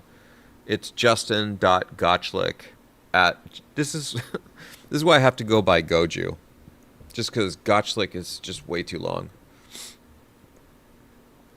But yeah, feel free to hit me up on any of those, Maximus. Okay, so, oh, there's another thing I want to mention, guys, before we end our stream today. I really want to talk about these other things, but maybe we'll save it for tomorrow's live stream or next week. Oh, maybe I'll talk about just a couple personal things, just to give you guys, bring you up to speed on some of the stuff that's going on. I think many of you know that I've been juggling like a whole bunch of things, which is why the live streams are happening less frequently, but I'm starting to get some of this stuff sorted. And the one of the biggest things is trying to get my housing situation sorted. Is I'm kind of living like a nomad right now, right? Like my current house is in the process of being sold, and I'm trying to find a new house, and I'm currently living in a rental. But the good news is two things. My current house is actually on the market now, and we're trying to sell it. So all the remodels are finally done. That's good. And then I actually have a new house that we found, and it's under contract now as of like yesterday. So what could happen is in the next 4 weeks, I'll actually be out of the rental. My current house will sell, and I'll be in the new house. And once that happens, I'm going to have significantly more time to dedicate to GTT, not only GTT streaming and doing all the influencer stuff, but also starting to sketch out how we're going to build the GS system, which is the full local AI system that I'm dreaming up. That is, Diff is going to be a critical piece of. As well, I mean, some of you guys have seen the sketch of what it looks like. I'll draw another picture. Maybe what we'll do is we'll dedicate a full live stream just to me explaining how the GS system will work. And keep in mind, there are some pieces that I haven't built, but almost all the pieces in the GS system we've already built, and we've demonstrated that they work. We just haven't built the entire system all in a single unified system before. And that's and this is going to be completely open source. It's going to be open source for everybody to use. We're principally going to target code first. So the AI is going to focus mostly on code generation, code verification, this kind of thing. And then once we establish ourselves as being like really rock solid in the space of software development, then we'll recruit help for other people that are really interested in other domains, where we start to expand, and you can start to build this GS system for domains like music or art or writing composition or whatever. And somebody else can do that, because I'm going to be I'm not that capable in those systems. I'm far more capable principally in the code related stuff. So I'm going to kind of stay focused on building that core system. But you'll be able to use that as a reference implementation for these other domains. That there's other people that are far more capable of doing that. Anyway, so the point of this detour is all the house stuff that I've been sorting out that's been kind of slowing me down is because I've been spending time every day chipping away at it, like having to oversee the remodel, make sure my current landlord is happy with me and all that stuff, dealing with like massive internet outages and stuff. Actually, where I am right now, the internet went out for, I think it was out for like 3 days. I mean, it was fully out. It wasn't just down for an hour and back up. And I think I was barely getting by because I was hotspot mobile Wi-Fi. I just had my phones basically trying to do everything that they could. But anyway, my hope is that this time next month, so in August, by the end of August, I'll have my housing situation totally sorted. I'll be in the new place, and then we'll be rocking and rolling. But as many of you know, I start teaching at Stanford at the end of September. And as a reminder, for any of you that are in the Bay Area, you are more than welcome to to audit my course. Unfortunately, right now we don't offer it online, and I don't know that Stanford's going to let me do the virtual system. I may ask them after this year, because this will be the 5th year now that I'll have been teaching at Stanford. So it kind of feels like it's a milestone. And maybe at this point, they'll be like, okay, you've been teaching this long enough, and maybe they'll up promote me from being just an adjunct lecturer to an adjunct professor. And then once they do that, I'll have a little bit more influence at the university to be able to broadcast the lectures to everybody. But what I might do, again, this is going to be a little bit of a time commitment, but what I might do is for every lecture that I'm going to do each week at Stanford, I might also just live stream the whole lecture on GTT. So then you guys basically get to see exactly what the Stanford grad students, like what my master's and doctoral students are getting insight into, since many of you have asked about that. But going back to this is that if you happen to be in NorCal and you want to attend the lectures, all you have to do is email me. Just email me at goju@stanford.edu. My Stanford email address is active now, so it won't be bounced. I think it was activated this week.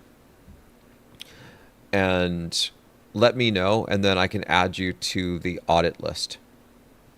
So, yeah, and I asked, just so you know, Sleepy, I asked Stanford if they would let me live stream, because they have rooms that are fully capable of doing this, and they told me initially, no, you're not. I'm kind of not important enough. Like, I like to be real, right? Let's just be real. I'm just lucky to be at Stanford and to have them let me run around and play professor. And I need to not push my luck, right? I haven't won the Turing Award, or I'm not some super Nobel laureate. I'm just Goju. And so I'm just trying to not get fired, essentially. So I have to mind my own business and keep my head down. But I did ask them, and they said initially, like, no, Goju, you need to do your rite of passage. So maybe now I've done my rite of passage enough. We'll see. I'll test the water and get back to you guys. So,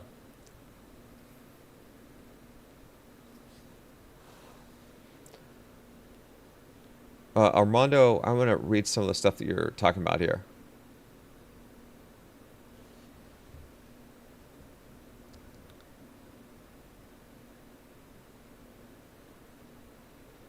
Oh, Armando, you're getting into the weeds here. This is pretty interesting.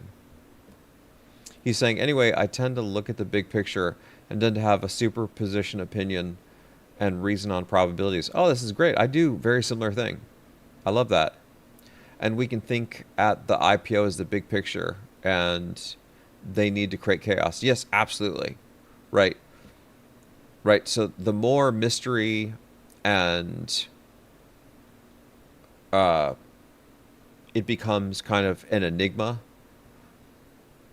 OpenAI becomes this enigma of like, ooh, they're super fancy to do stuff.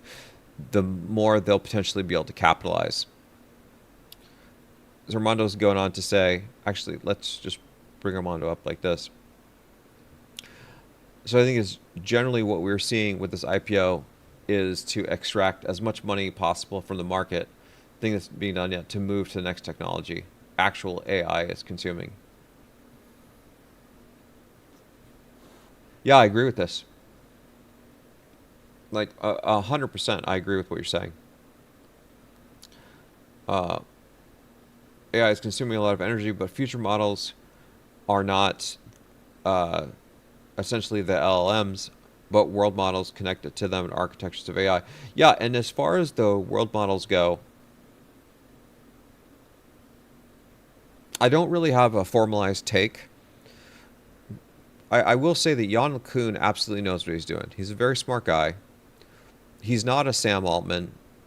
He's not a Dario Amati. He's an actual scientist that knows what he's doing, and he's invented a real technology that's changed the world, like his CNNs, convolutional neural networks, that minimally changed the entire world of banking through optical character recognition for people depositing checks. Like, that technology principally was his invention, and it literally transformed the world and allowed people to deposit checks in ATMs that didn't require human tellers. Like, that's a pretty substantial win with technology that is, actually useful, I think.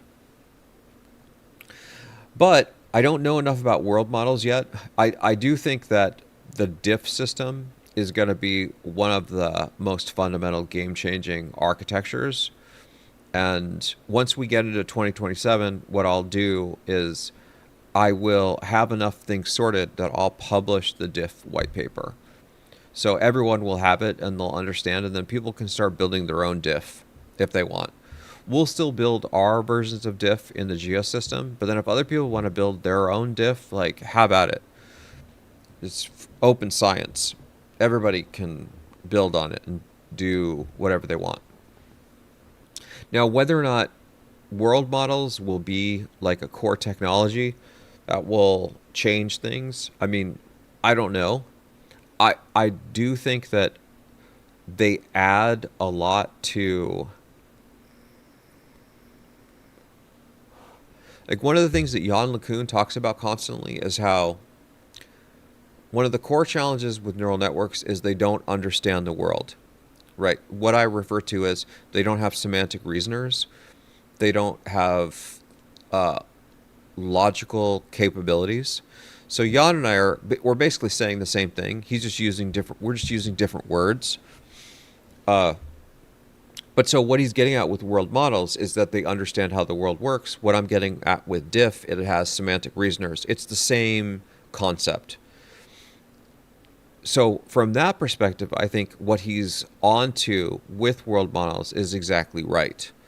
That is a missing piece that we absolutely have to overcome. I think the difference between, like, the diff system and world models is that Jan really cares, I think, about the physical world, like images and video and stuff like that. I care more about software and code. And so for his domains and being in the real world and maybe robotics and stuff, I think that it could very well be that this is absolutely the right thing. And then for my stuff over here, which is more in the software development and what we care about on GTT, it could very well be that diff is absolutely the right architecture. So what it could be is that both of these systems end up working in tandem very well, and that it's more just about the appropriateness of the domains that we're targeting. That could be like the core difference of why we're thinking different things. Because like, Jan is a little outspoken and stuff, but I don't have any doubts at all of, yeah, 100% Pack. I have zero doubts of Jan in terms of his competency. Like, the guy's a genius. He knows stuff forwards and backwards. I would never doubt his capabilities as a scientist and a researcher. 100% he knows what he's doing. I would never bet against him. Yeah.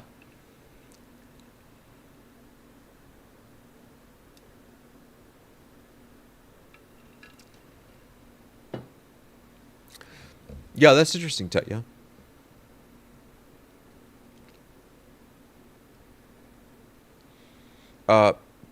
And this model would just need instruments to use based on this algorithm of surprise. I know there's people working on this and kernelizing AI. I really think it's very threatening for the $1 trillion value of the... Yeah, right. And I think that that's what's going on with these $1 trillion AI companies is they're not really worth $1 trillion.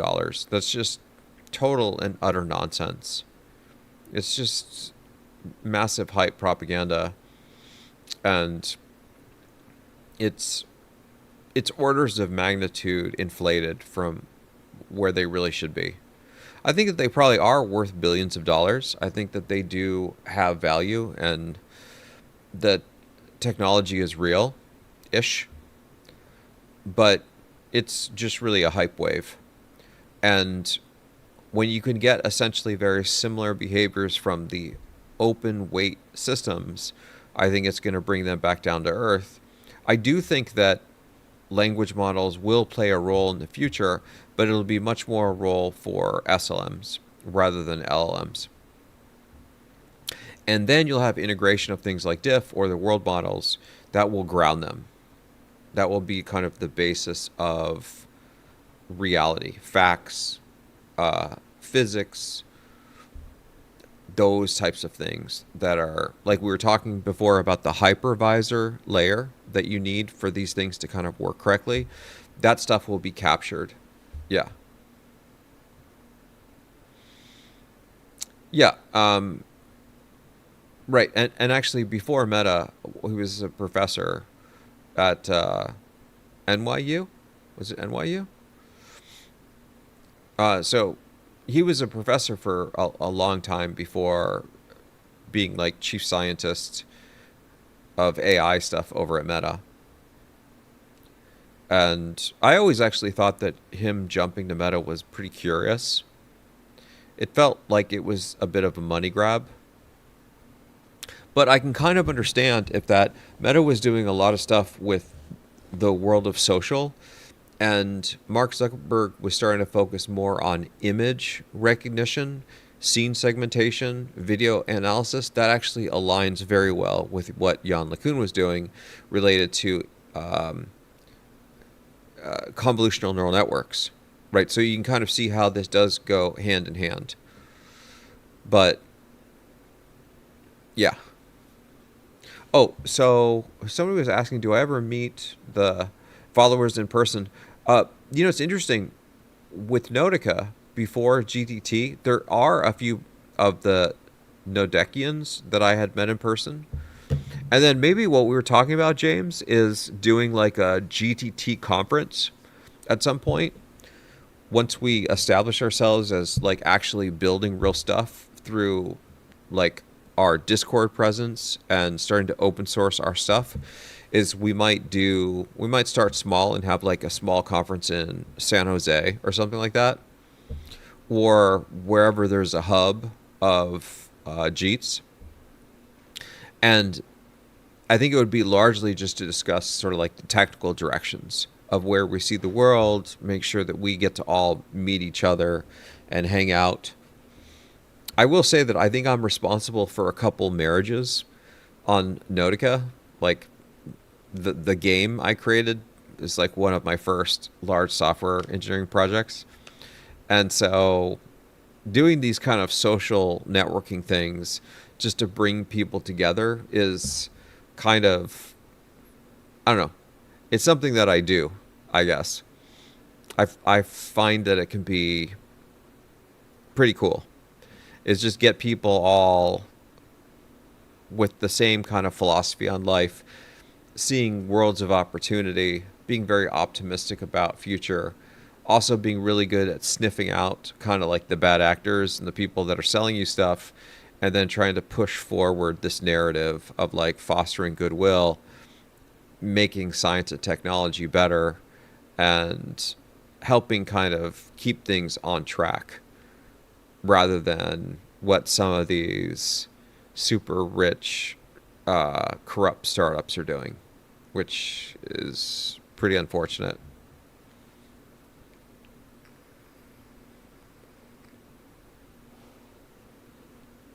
Yeah, I'll definitely, yeah, 100%. I'll make sure. Absolutely. We'll keep things posted. And remember, guys, if you're not on the Discord, strongly recommend you on the Discord, because then you stay up to date with everything. Because I never forget to update the Discord. Sometimes I forget to update elsewhere. But let me drop it one more time. and the Discord's totally free. You don't have to pay anything. You don't have to install Discord. We may be moving to a different social media thingamabob as our home, but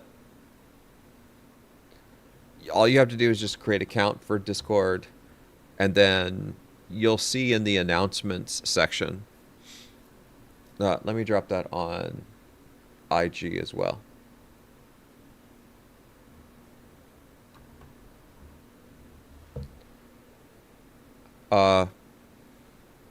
Then you'll see over on Discord,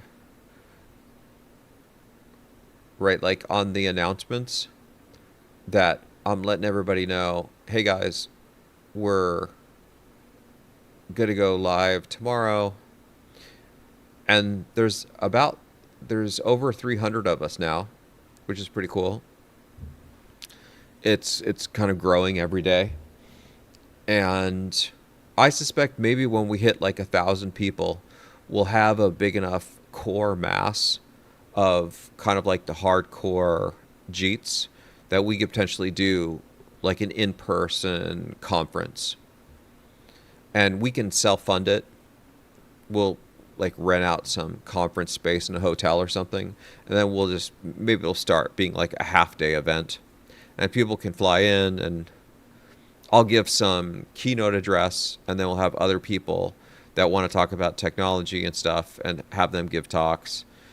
We'll all sit around and eat lunch together, this kind of thing.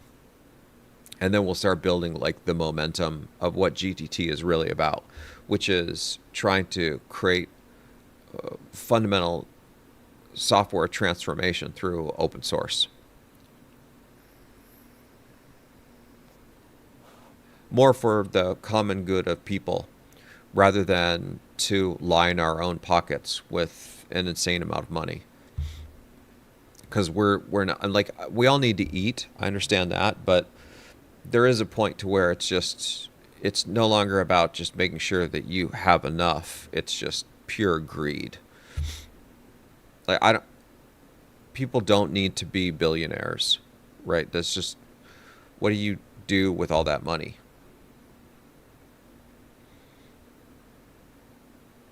Oh, awesome, Armando. Yeah.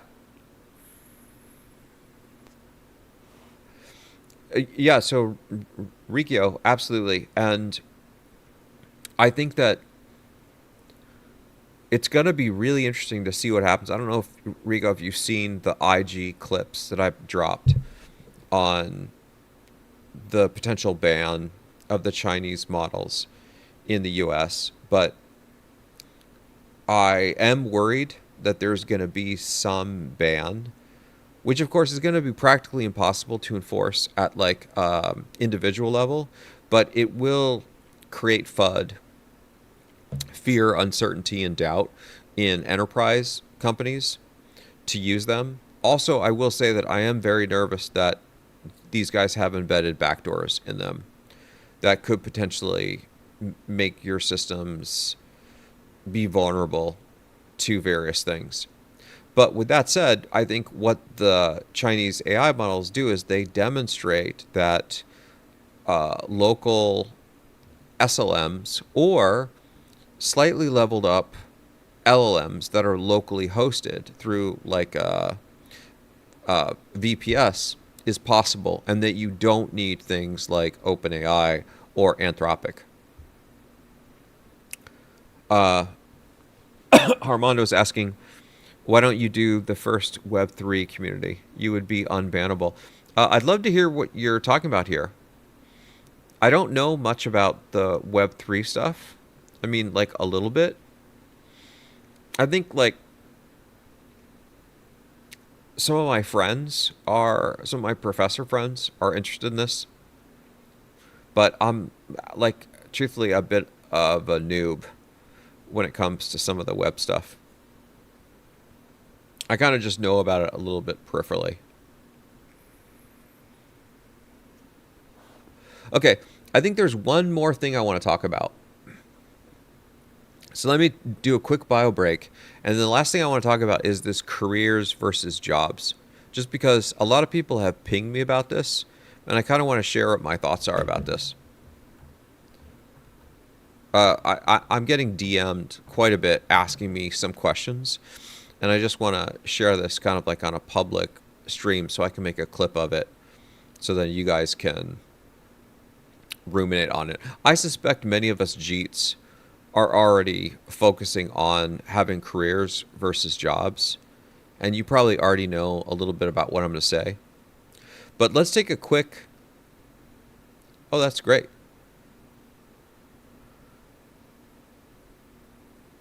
That's great. I'd love to hear more about this, Armando. So let's take a quick break.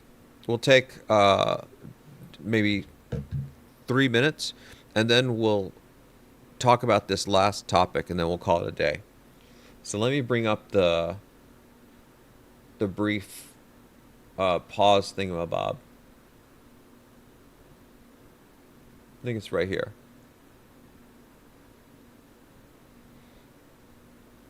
Okay. We'll call this a bio, caffeine, and stuff.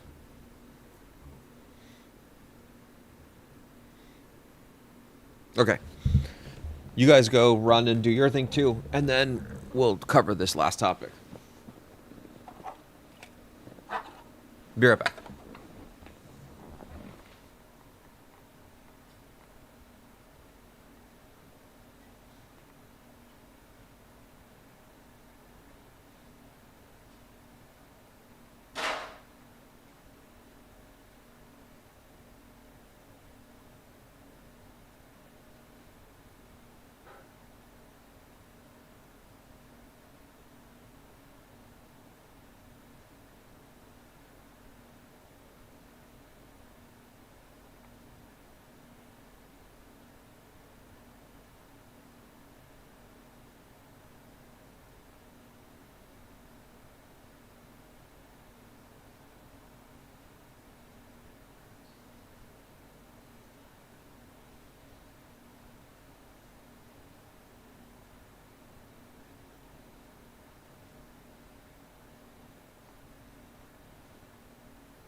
Alrighty.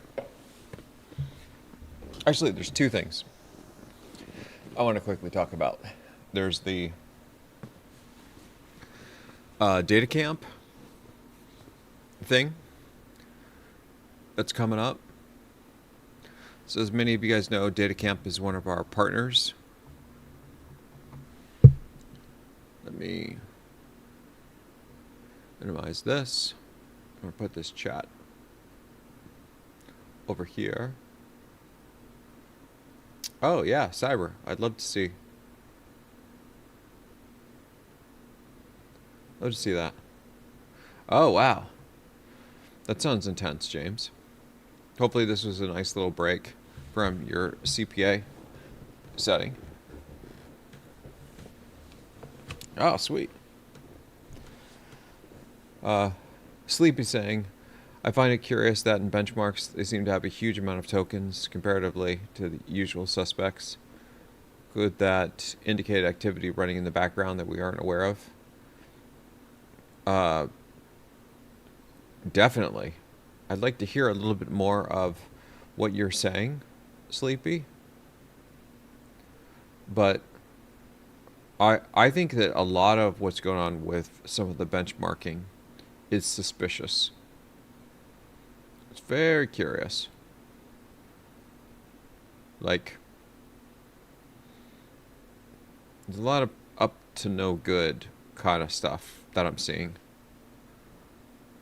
You know, like knowing the answers a priori, training on the test before you take the test, right? Like that seems a little bogus to me.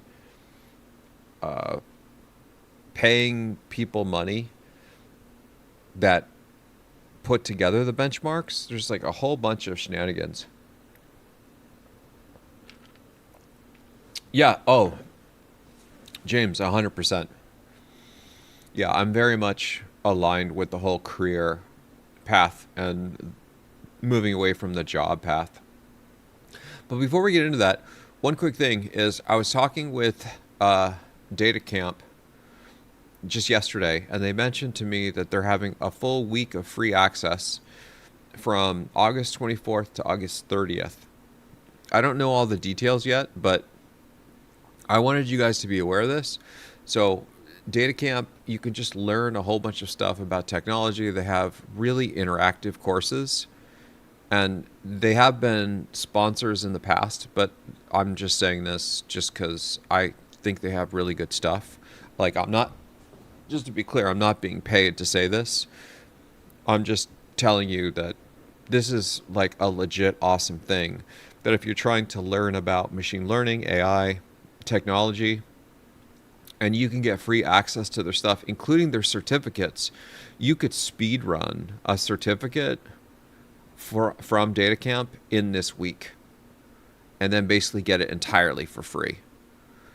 So if you may want to block this off on your calendar from August 24th to 30th, I'll probably have an affiliate link just so Data Camp knows that I'm sending people their way. So then they decide to run more campaigns with us in the future. But just to be clear, based on what my contacts at Data Camp were telling me yesterday, there's no cost. It's entirely free. So you may want to check that out. A great platform to learn stuff on, all that kind of thing. Okay, so now the last topic I want to talk about. And I'll be, I think, kind of quick. This probably requires a lot more detailed treatment than I'm going to give to it right now. But a lot of people have asked me in the DMs, like, how did I get to where I am? How do you get a PhD? How do you end up teaching at universities? How do you run your own research lab, create your own companies, all this stuff? And I wanted to talk a little bit about the way I see it. Now, I think everybody is on their own path. So my path is how I did it, but your path may be totally different, and you should kind of do what I think is good for you. But one of the things that is very obvious to me is there's a real big difference. One of the things that I see for all the people that I know that have been wildly successful in kind of like the things that they've set out to do is the way that they think about these things, the way that they think about their career versus their job. Oh, awesome, Echo. Thanks for sharing that. Can I copy this? Let's see if I can copy this. Just drop it over here. That didn't work. Okay, I'll get back on that. Thanks for sharing, Echo. So people will ask me this question about like, well, how did you do it? Can you share words of wisdom, that kind of thing? And like, I don't know that I know anything that anybody else doesn't know, but one of the things that's really helped me is kind of making this mental shift between when I used to have jobs and how now I have a career. When I think you have a job, I think what happens is you often think about work like it's work. That you're going to go to work and now you're working and boy, I wish I would be done doing work so that I could go have fun or something like that. And it's sort of like you're doing it because it pays the bills, but you're not doing it because you actually enjoy what you're doing. You don't really have any fire for it. It's just like, it's just a necessary evil, so to speak. And I think it can be really hard to be wildly successful in life if that's the mentality that you have. Because when you have this mentality, you're always kind of racing to the end. Or at least that's how it was for me. Back when I used to have jobs, I used to just think, when will this be over? Because I want to go play video games or watch movies and eat popcorn and just chill. But then, I don't know, maybe when I was in probably around the time I was doing my PhD, I started to make this shift in the way that I think about work, and that it no longer was like a job that I did. It was more about something that I loved, that I just started to really enjoy what I was doing. And when you make that shift, there's like a few different things that I think happen. The first that happens is I think that you start to lose kind of your sense of time.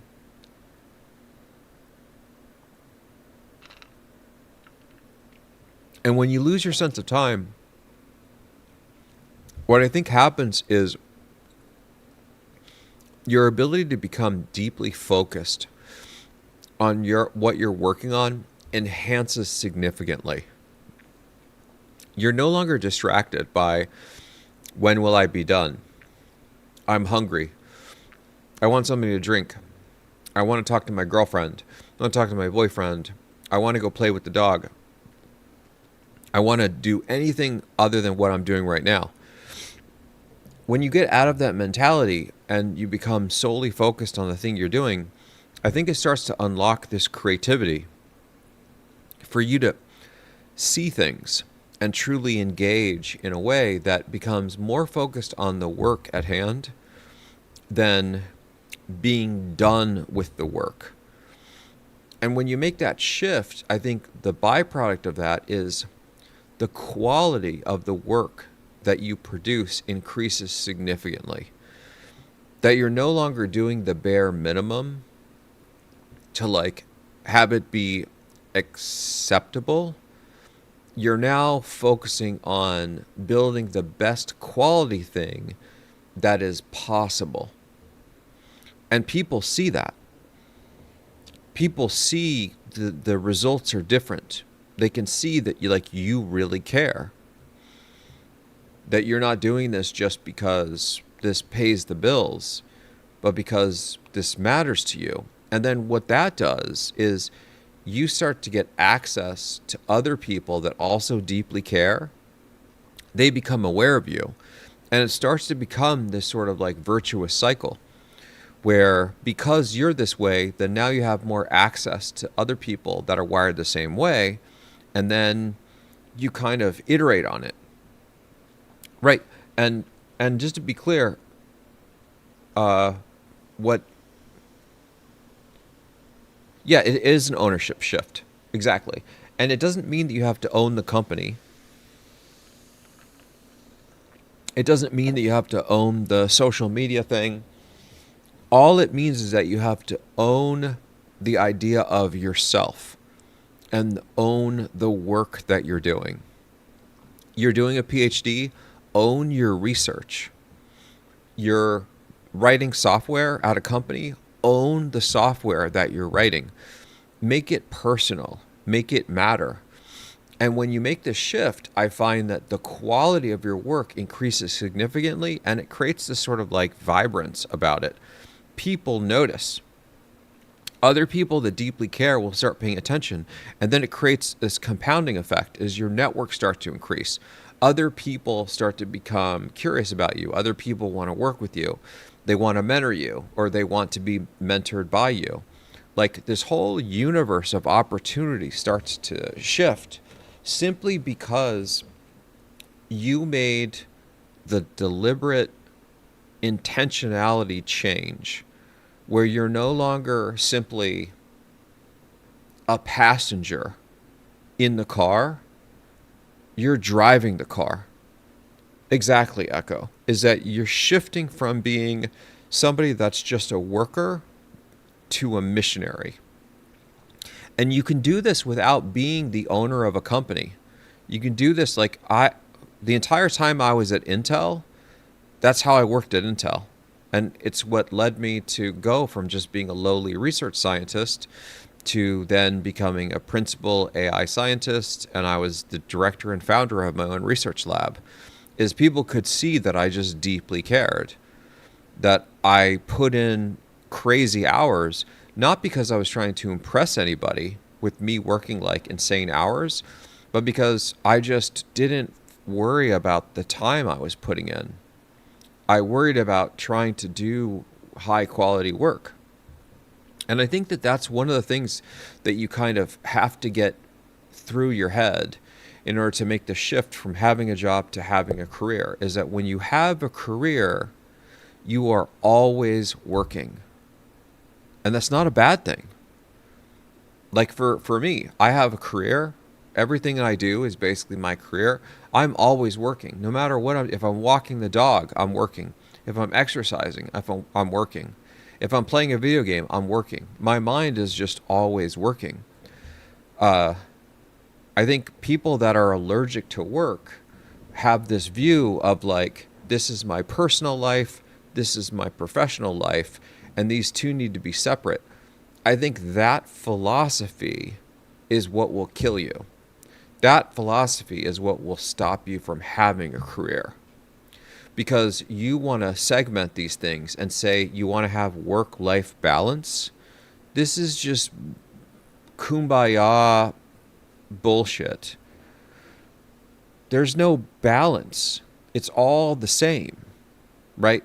Like I was actually discussing this with my mentor at Stanford because I was accidentally like crossing the lines between what Stanford is and what Merle is, and now there's GTT in the mix, and they're all blurry to me. And I was saying, yeah, sometimes I accidentally bring the Merle stuff or the GTT stuff to Stanford, and I bring the Stanford stuff to Merle or whatever. And I was like, Alex, the thing about me is it's just all in the same pot. I'm just stirring the whole pot together. There's no end of one and beginning of the other. And he was like, that's exactly how I see it too. And that's actually exactly how Stanford sees it. It's just sometimes you need to remember that not every Stanford professor runs their own companies. And so you have kind of like an unfair advantage and this kind of thing.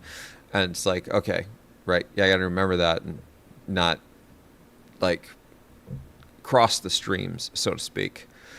But for all the people that I've seen that are wildly successful in whatever their profession is, all of them have this outlook, that this is the outlook that they take. And we could be focusing on completely different domains. It could be Taylor Swift in music. It could be Kevin Hart in humor. It could be Ryan Gosling in acting. It could be Elon Musk in creating a company. It could be Donald Knuth in computer science. It could be Pablo Picasso in creating art. It doesn't matter. It's any domain. What matters is that it's the care, is that you have this really deep-seated care and love of the thing, and that you become very passionate about what you're doing, and time is no longer a concern. It's not how fast you can be done with it. It's more about how good you can make it. And I think someone was asking this question about the love, like which comes first. Yeah, James is saying, do you think it's possible to not love it at first and then you love it once you're, but yes, 100%. I think a lot of people get confused about this, is they're like saying, do what you love and then you'll never work a day. And then people are like, well, I love nothing. Yeah, because when you first start doing things, you suck at it. Anytime we first start in anything, we probably suck. Like the first time I started writing code, I was awful. I hated it. But I could see that there was like something, this could be valuable. This is a skill I want to learn. And getting comfortable with the hardship, like getting comfortable being uncomfortable, is one of the most important skills that you can possess. Because then you can start to see that when you're uncomfortable, it almost always means that you're growing. And growth is one of the fastest keys to success. That's why, our motto is keep going, keep growing. There are two things. One of them is building. So sometimes I'm in building mode, like building clips or building these live streams. Other times I'm in learning mode. I'm in growing mode. And that's where I'm like, okay, I need to stop just mechanically working. I need to actually learn now and force myself to, and we all know what this looks like, right?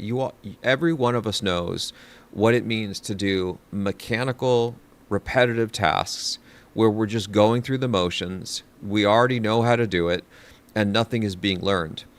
And in order to really achieve greatness, I think you have to grow every day. You have to stop and say, wait, I didn't learn something today. And so I'm going to stop doing just the mechanical repeat of this process. I'm going to spend a small amount of time trying something different. And so, for example, with my video editing, is I constantly, when I'm doing the VODs or I'm programming, I'll write some code and I'll be like, well, what if I try to learn a slightly different way to do this? And maybe I'll spend 10 minutes, maybe I'll spend 30 minutes. But when you do this every day, what happens, it compounds over time.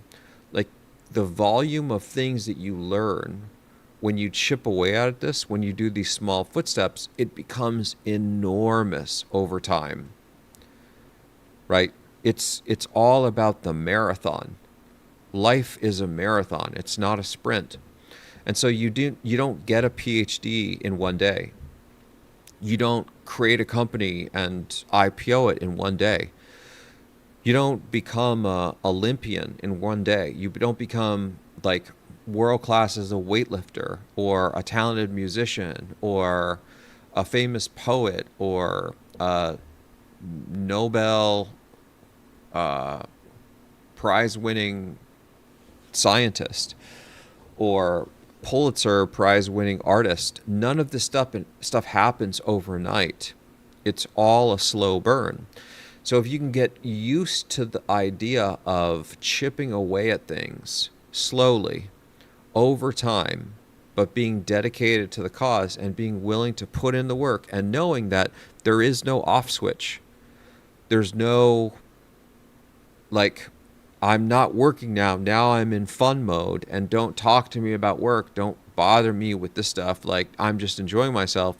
You can start to unlock your true potential. And it doesn't mean that you have to be like crazy obsessed with it, right? It doesn't mean that you like cut off the whole world, but it does mean that you're going to have to probably make really critical decisions on who you surround yourself by. Because there are people that like all they want to do is just kind of waste away. And like, no judgment. If that's what they want to do with their life, that's fine. But that's not what I want to do with my life. And one of the hardest things I ever did was pruning my inner circle. Like, I absolutely have no time and no patience or tolerance for people that aren't there to make better versions of themselves. Like, anybody that tries to pitch this kumbaya bullshit of like, oh, you just need to accept me for who I am. Fuck that, man. I don't accept myself for who I am. I'm constantly trying to grow. I don't want anybody else to accept me for who I am, right? Like, I am who I am today, and I better be a better version of myself tomorrow. And if I'm not, I want my inner circle to kick me in the ass and say, yo, Goju, when have you grown lately? When have you read a book? What do you know today that you didn't know yesterday? Right? That stuff is really healthy. That stuff stops you from stagnating. That's the kind of stuff that keeps you employed. That's the kind of stuff that like keeps you from going on welfare. That's the kind of stuff where you will contribute back to society and become someone that people can depend on, right? That's the kind of stuff that leaders are made out of. So anyway, I feel very, very strongly about this stuff, as you can probably tell. It is very hard to find those circles, Sleepy, and that's part of the reason why I created GTT. Truthfully, that was one of the key drivers of GTT. Is I was like, I'm wired this way. I know other people in the world are wired this way. I'm going to create this freaking social movement, and I'm going to find those other people, and we're all going to be together, and we're going to cheer each other on. And that's like one of the primary reasons why GTT exists. It's so I could find other like-minded people like all of you. And it is really tough because the majority of the world is not wired this way. They're not, especially in the United States right now. I don't know. It's just like the level of entitlement, and like people want freebies and just so much privilege and stuff. It's actually quite annoying to me. There's beauty in hardship, right? There's so much to be gained through delayed gratification and suffering, right? One of the most profound and important quotes I think I've ever heard is, growth and comfort do not coexist. They don't coexist. If you are comfortable, you're not growing. So I have this rule, like I couldn't activate it for a while because of my shoulder surgery. But prior to this, I used to have this rule that any day that I wasn't physically sore, I had to exercise. It was like a rule that I created after I did my PhD, because after I finished my PhD, I saw the PhD photos and like I had put on all this weight. No excuse for that, right? And so I got down on myself and I was like, you're this fat, lazy punk. You need to get your shit together, Goju. Right? And so I made this promise to myself. It's like, no, you're responsible for this. You have no more excuse of you doing a PhD, like your get out of exercise jail free card. You need to like get yourself back in shape. And so I created this rule that was like, if I'm not in a huge amount of pain of soreness, I must exercise. And so the days where I'm super sore, where like it's just every muscle in my body aches, I'm like, okay, you can take a rest day on that. But if you don't have that, you have to exercise. It's a very simple rule. And the idea of it is that you're constantly staying in a state of discomfort, because that discomfort is what's helping you grow. And if you maintain that discomfort over a prolonged period of time, you will grow tremendously. You'll be able to achieve things that the rest of the world will look at you and be like, how did you achieve this stuff? And it's like, well, I just chipped away at it over a prolonged period of time, and I was able to accomplish like some stuff. It's not a sprint, it's a frickin' marathon over a prolonged period of time. And it can be for anything. It can be for exercise. It can be studying for your CPA. It can be trying to become a medical doctor, doing a PhD, being a professor, musician, artist, carpenter, whatever it is. It's just a philosophy of life. It's very much why I follow the teachings of Marcus Aurelius on being a Stoic. Is a big part of Stoicism is 100%, Tom. And yeah, thank you guys for letting me rant on this. In fact, when I teach at Stanford, I have this one lecture where I talk about world-class traits and how I don't know why this isn't taught at the university, because I think it's like so fundamentally important. And a lot of this is just teaching students how to become the best version of yourselves. And all of it really starts with you not comparing yourself to anybody else but yourself. You are the only person that you should measure against, because you don't know other people's story. You don't know their hardships, you don't know their gifts, and you're not them. So stop comparing yourself to them. But you absolutely should compare yourself to you. And if you're a worse version of yourself today than you were yesterday, that's on you. You've got to figure that shit out. And you got to be introspective and be able to be intellectually honest with yourself. You need to stop lying and giving this self-talk where you're giving yourself excuses, right? Being critical on yourself and owning your mistakes, accepting yourself for who you are and being like, look, I'm not perfect. I'm a work in progress. But then also not letting yourself get out of jail free, not allowing yourself to be like, well, what's one donut going to do? And then one donut turns into 6 donuts, and it turns into 12 donuts. And then one day, cheat day, turns into 2 days, to 3 days, to it's a full month. And then you constantly are just telling yourself, well, just one more day. Like, just don't do that, right? You just got to be honest with yourself. And none of this stuff has to happen immediately. You don't need to draw these strict lines where it's like, I'm gonna stop smoking entirely today. I'm gonna stop drinking entirely today. I'm gonna go from not running to I'm gonna run 10 miles a day. Like, any of these drastic changes, oftentimes it's not the way to go. It's a slow burn. Now, admittedly, I used to drink alcohol, and I don't drink alcohol. And for me, I did stop cold turkey, right? But that's because I really like alcohol. And I knew that if I drank a little bit of alcohol, then it would turn into a lot of alcohol. And so in that particular case, I'm like, no, I need to stop drinking alcohol completely. And so I don't drink alcohol at all. But everybody's different, right? So certain things you can wind into. Like, for example, I'm running again. I used to run marathons, like I think you guys know. I doubt I'll run marathons again, but ever since the shoulder surgery, my exercise has been on the decline, and I've been waiting to slowly ramp back up. So now I'm finally to where I'm running again.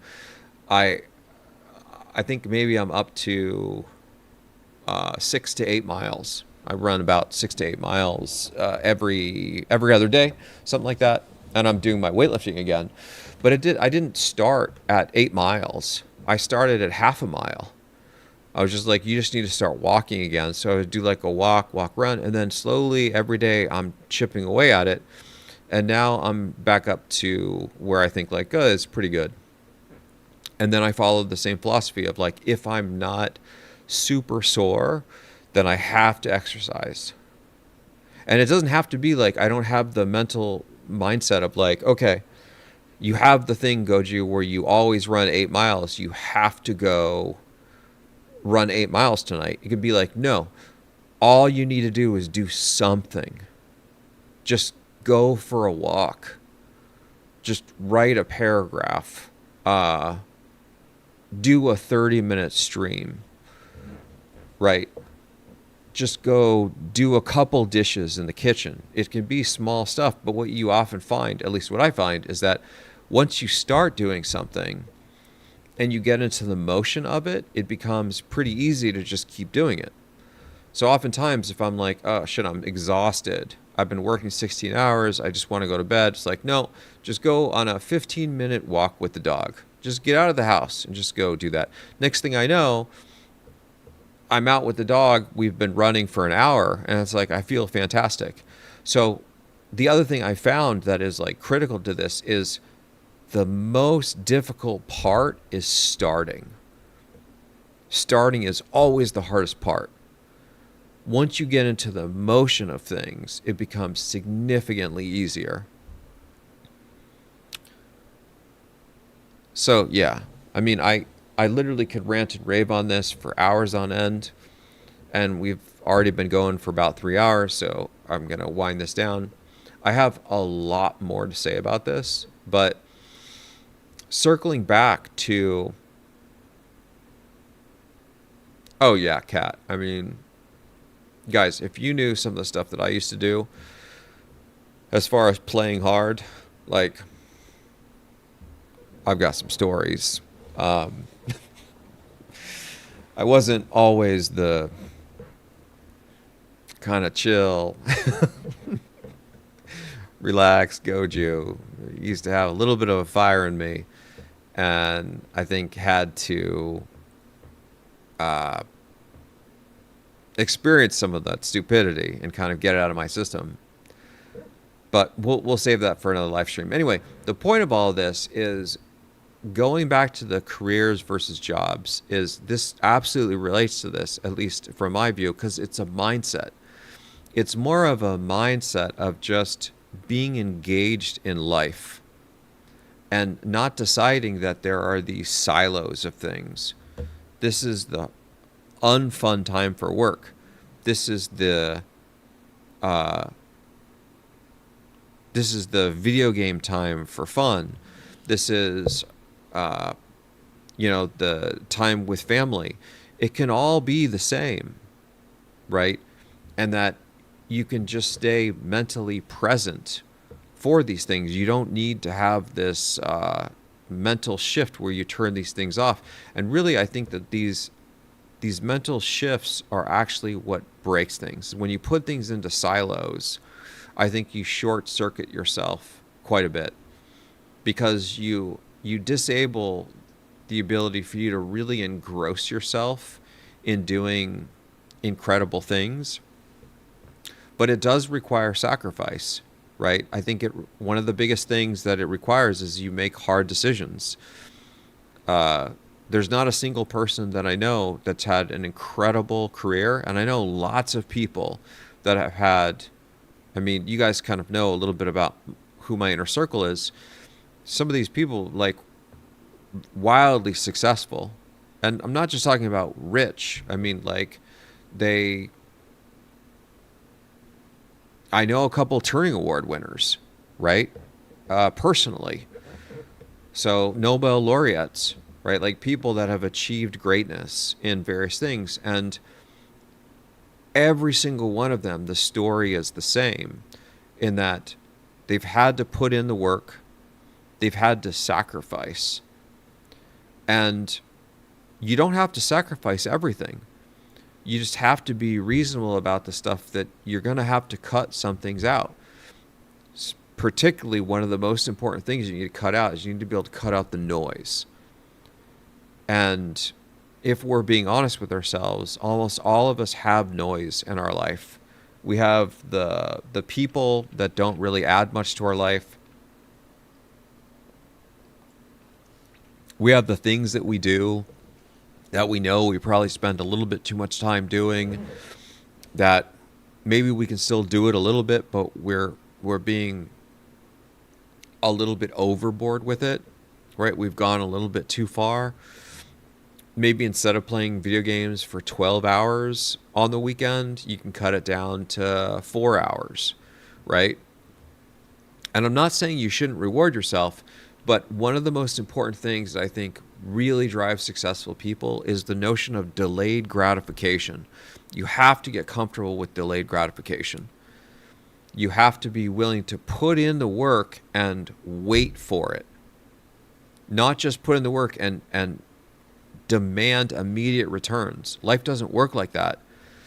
And you have to be able to see that you're making forward progress on these things, even though you're not being rewarded by the world, right? My PhD took 7 years.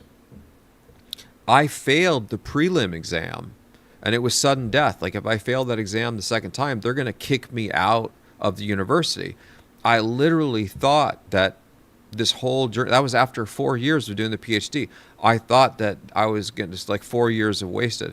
It took me 5 years before I even got one tier one research publication through the review committee. So oftentimes it can feel like it's hamster wheel, but it's not. I promise you it's not.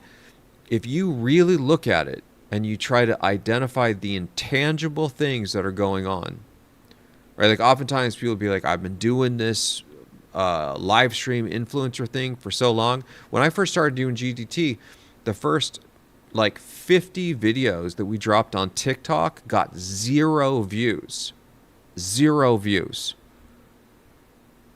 For months that happened. It's the same way. Like, when I first got on Facebook, for weeks, nobody even watched the videos. And all I got was just hate.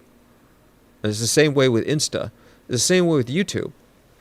Like, doing anything that matters takes time.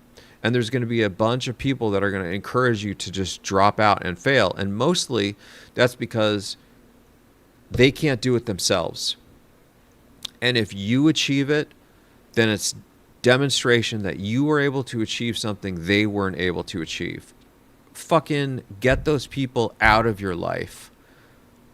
Don't listen to that noise, because that's all it is, right? It's jealousy, it's envy, and it's misery loves company. They don't want you to succeed because it's going to be a reflection of all the things they haven't done.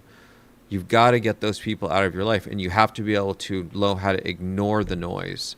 It can be really tough, right? Because the signal can be really, really small. But you have to be able to look at yourself and say, like, I know I'm growing. Right? Like, when I was doing those TikTok videos, I knew that, like, I'm getting better. And I'm feeling internal growth. Yeah, like, for example, Colin was there. I remember talking to Colin about this when we were doing the TikTok thing. And we're both looking at each other saying, like, why are we even targeting TikTok? And it's like, well, we don't know. Let's just give it a shot. And the other thing that really helps to make this work is you have to get over your own ego. You have to stop being embarrassed. Become unembarrassable. Never let yourself be embarrassed. There's no such thing as being embarrassed. That's just your ego, right? You need to be able to get in front of a room of people and tell jokes and have no one laugh. That's not you bombing. That's you growing. That's you getting comfortable in uncomfortable spaces. And the more you do that, the more reps you put in, the better you get. On top of that, people will see that effort. The real people, the real ballers out there, they will see what really matters, and that your commitment to something is unwavering. That's what the real movers and shakers care about, is they look at somebody and they're like, you know what? Everybody else looks at this person, they think that they're a failure. I look at this person and I see someone that's unrelenting. I see someone that's a freaking missionary. That's like so committed to a cause that they just don't care what anybody else thinks. That's a person that I want to support. That's a person I want to get behind. That's a person that I want to, like, be surrounded by. The real people in the world, they see this shit. They're magnetized by this. It's all the superficial fake people in the world that are focusing and laughing at the person that has the 0 views, laughing at the person that's like they're a work in progress. The people that really matter, they're secretly applauding all of that. Because the people that are like the true movers and shakers, they don't care about money. They don't care about fame. They care about whether the person is like unwavering in their commitment to something. They're looking at someone and are they truly a missionary? Are they someone that they could like really believe in? They could really trust that they have their own internal compass that's so strong that nothing can pull them from that charter. That's absolutely someone that you want to be around. Because if they can do that on their own, what are they going to look like when they have actually people supporting them? They're going to be freaking unstoppable. And so, yeah, like it's a very complicated amalgamation of all of this stuff. But yeah, like 100% cyber. It's those fake friends who tell you things like, why are you bothering? Why are you doing this? How much money are you making from this? Fuck all that. That's all bullshit. None of that matters. What matters is, does it mean something to you? Is it meaningful? Are you getting better? Are you moving forward in life? And find similar people that have that same mindset, that they are motivated by doing the things that actually matter in life rather than doing things about appearance. How good does this look in front of other people? Am I making an idiot out of myself? How many people liked this video? How many people complimented me on my outfit? That's all bullshit. It's all nonsense. That's all superficial mumbo jumbo that's distracting you from what really matters. And putting yourself out there, the truth is, every time you're out there and you fail gracefully, the people that really matter in the world, they all see it and they're all super impressed by it. That's the thing that they're impressed by the most, because it takes almost no character to behave well when things are going right. It's only a true sign of character when you behave well when everything is going wrong. That's the true measure of a person. So yeah, that's how I feel about this. So I have a lot more to say about this, but I actually have to run because I need to go check on this new house that I'm getting and all this stuff. But yeah, they absolutely don't want those people to shine, right? Because that radiance is going to take away from them. And you got to be able to get away from those people. That was actually one of the hardest things in my life, is to figure out who those people really are. The people that all they want to talk about is money. It's always the same questions. How much money do you make? What's your job title? Where did you go to school? Right? This is part of the reason why, like, I know that I'm about ready to teach, and so I dropped the Stanford name. But oftentimes you'll hear me talk about the university, and I'll just talk about the university because I'm trying to get the point across that, like, what matters is actually teaching the stuff. It doesn't matter where I'm teaching it, right? I mean, in some sense, it was really hard to get a presence at Stanford. I'm just be totally honest.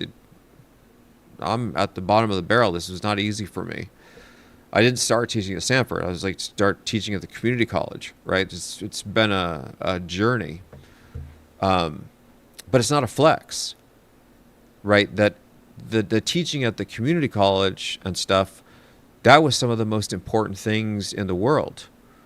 It's all the steps that you take to get to where you're going. That's the stuff that really matters. And people lose focus of this. The people that are just concerned about appearances, they're just concerned about what kind of car you drive, or what kind of clothes you wear, or how expensive your watch is, right? Like, those people are focusing on absolutely the wrong thing.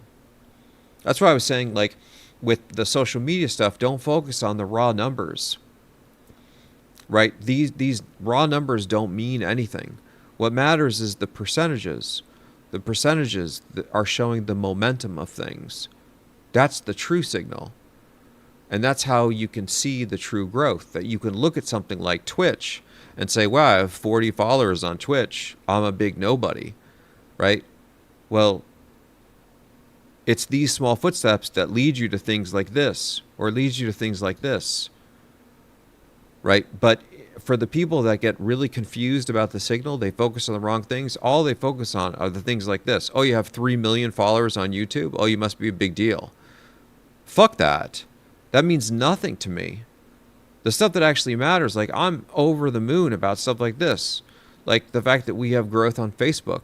We've had 10% growth on Facebook. It's not the numbers, it's this percentage. It's being able to distill out like the actual real signal versus the noise. And I think it can be very hard today with a lot of the superficiality and all of the lies and the propaganda and just the random BS that we're being fed day in and day out. And the good news is that's why we have GTT. Like, honestly, there's been like serious level set here, as I think many of you know. A big reason why I created GTT is I couldn't handle all the lies. It was driving me crazy because I can see right through it, right? Like, I eat, drink, sleep, breathe this stuff. This is what I do. And watching OpenAI peddle the bullshit day in and day out where I know it's false, especially given the fact that, like, I love this stuff. I actually care. Like, that's why I teach this freaking class, right? That's why these yahoos decided to let me teach this thing, because they know I freaking love this. I teach this for free, and I'll continue to teach this for free for the rest of my life. That's how much I love it. And so it pisses me off when people come in and all they see is the dollar signs attached to this. They don't see the beauty of the science. They don't see the beauty of how this can level up the whole species. It can make everything better. They only see dollar signs, and then it just becomes so corrupt, and everybody starts getting corrupted, and they, like, need to have a voice of honesty to, like, level this stuff out and remind people of, like, what actually matters. What matters is the humanity of it. Right? Without that piece, none of this matters.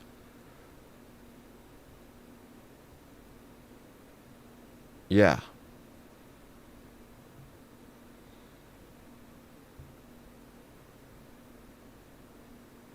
Yeah, and I know it. And I know a lot of you follow GTT for this very reason. And what's great is that I know that many of you on GTT are the same way. We're all cut from the same cloth. We're just looking for each other. And it just so happens that I happen to be the guy with the mic right now. It doesn't even have to be me. It could be any of you. Right? And in fact, many of you have the mic. I know that many of you are like absolute ballers. Cyber is incredible. Cat's incredible. Mike, I saw him over here. He's amazing. Colin's early in his life, but he's going to go on to do amazing things. I mean, many of you are founders or professors or scientists, and we all basically are thinking the same thing. We just needed our own room where we could all have each other, so we know that we're not alone in this, and you're not alone. And thank God, because the truth is, now I'm not alone. Because before GTT, I was feeling quite alone. Not lonely, but alone. And now I don't feel that way. I absolutely do not feel that way.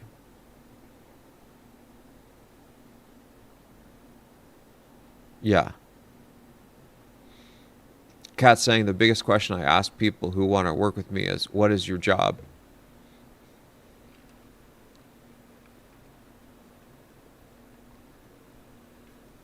And it's really interesting because as far as what my job is, I don't have a job. I have a career.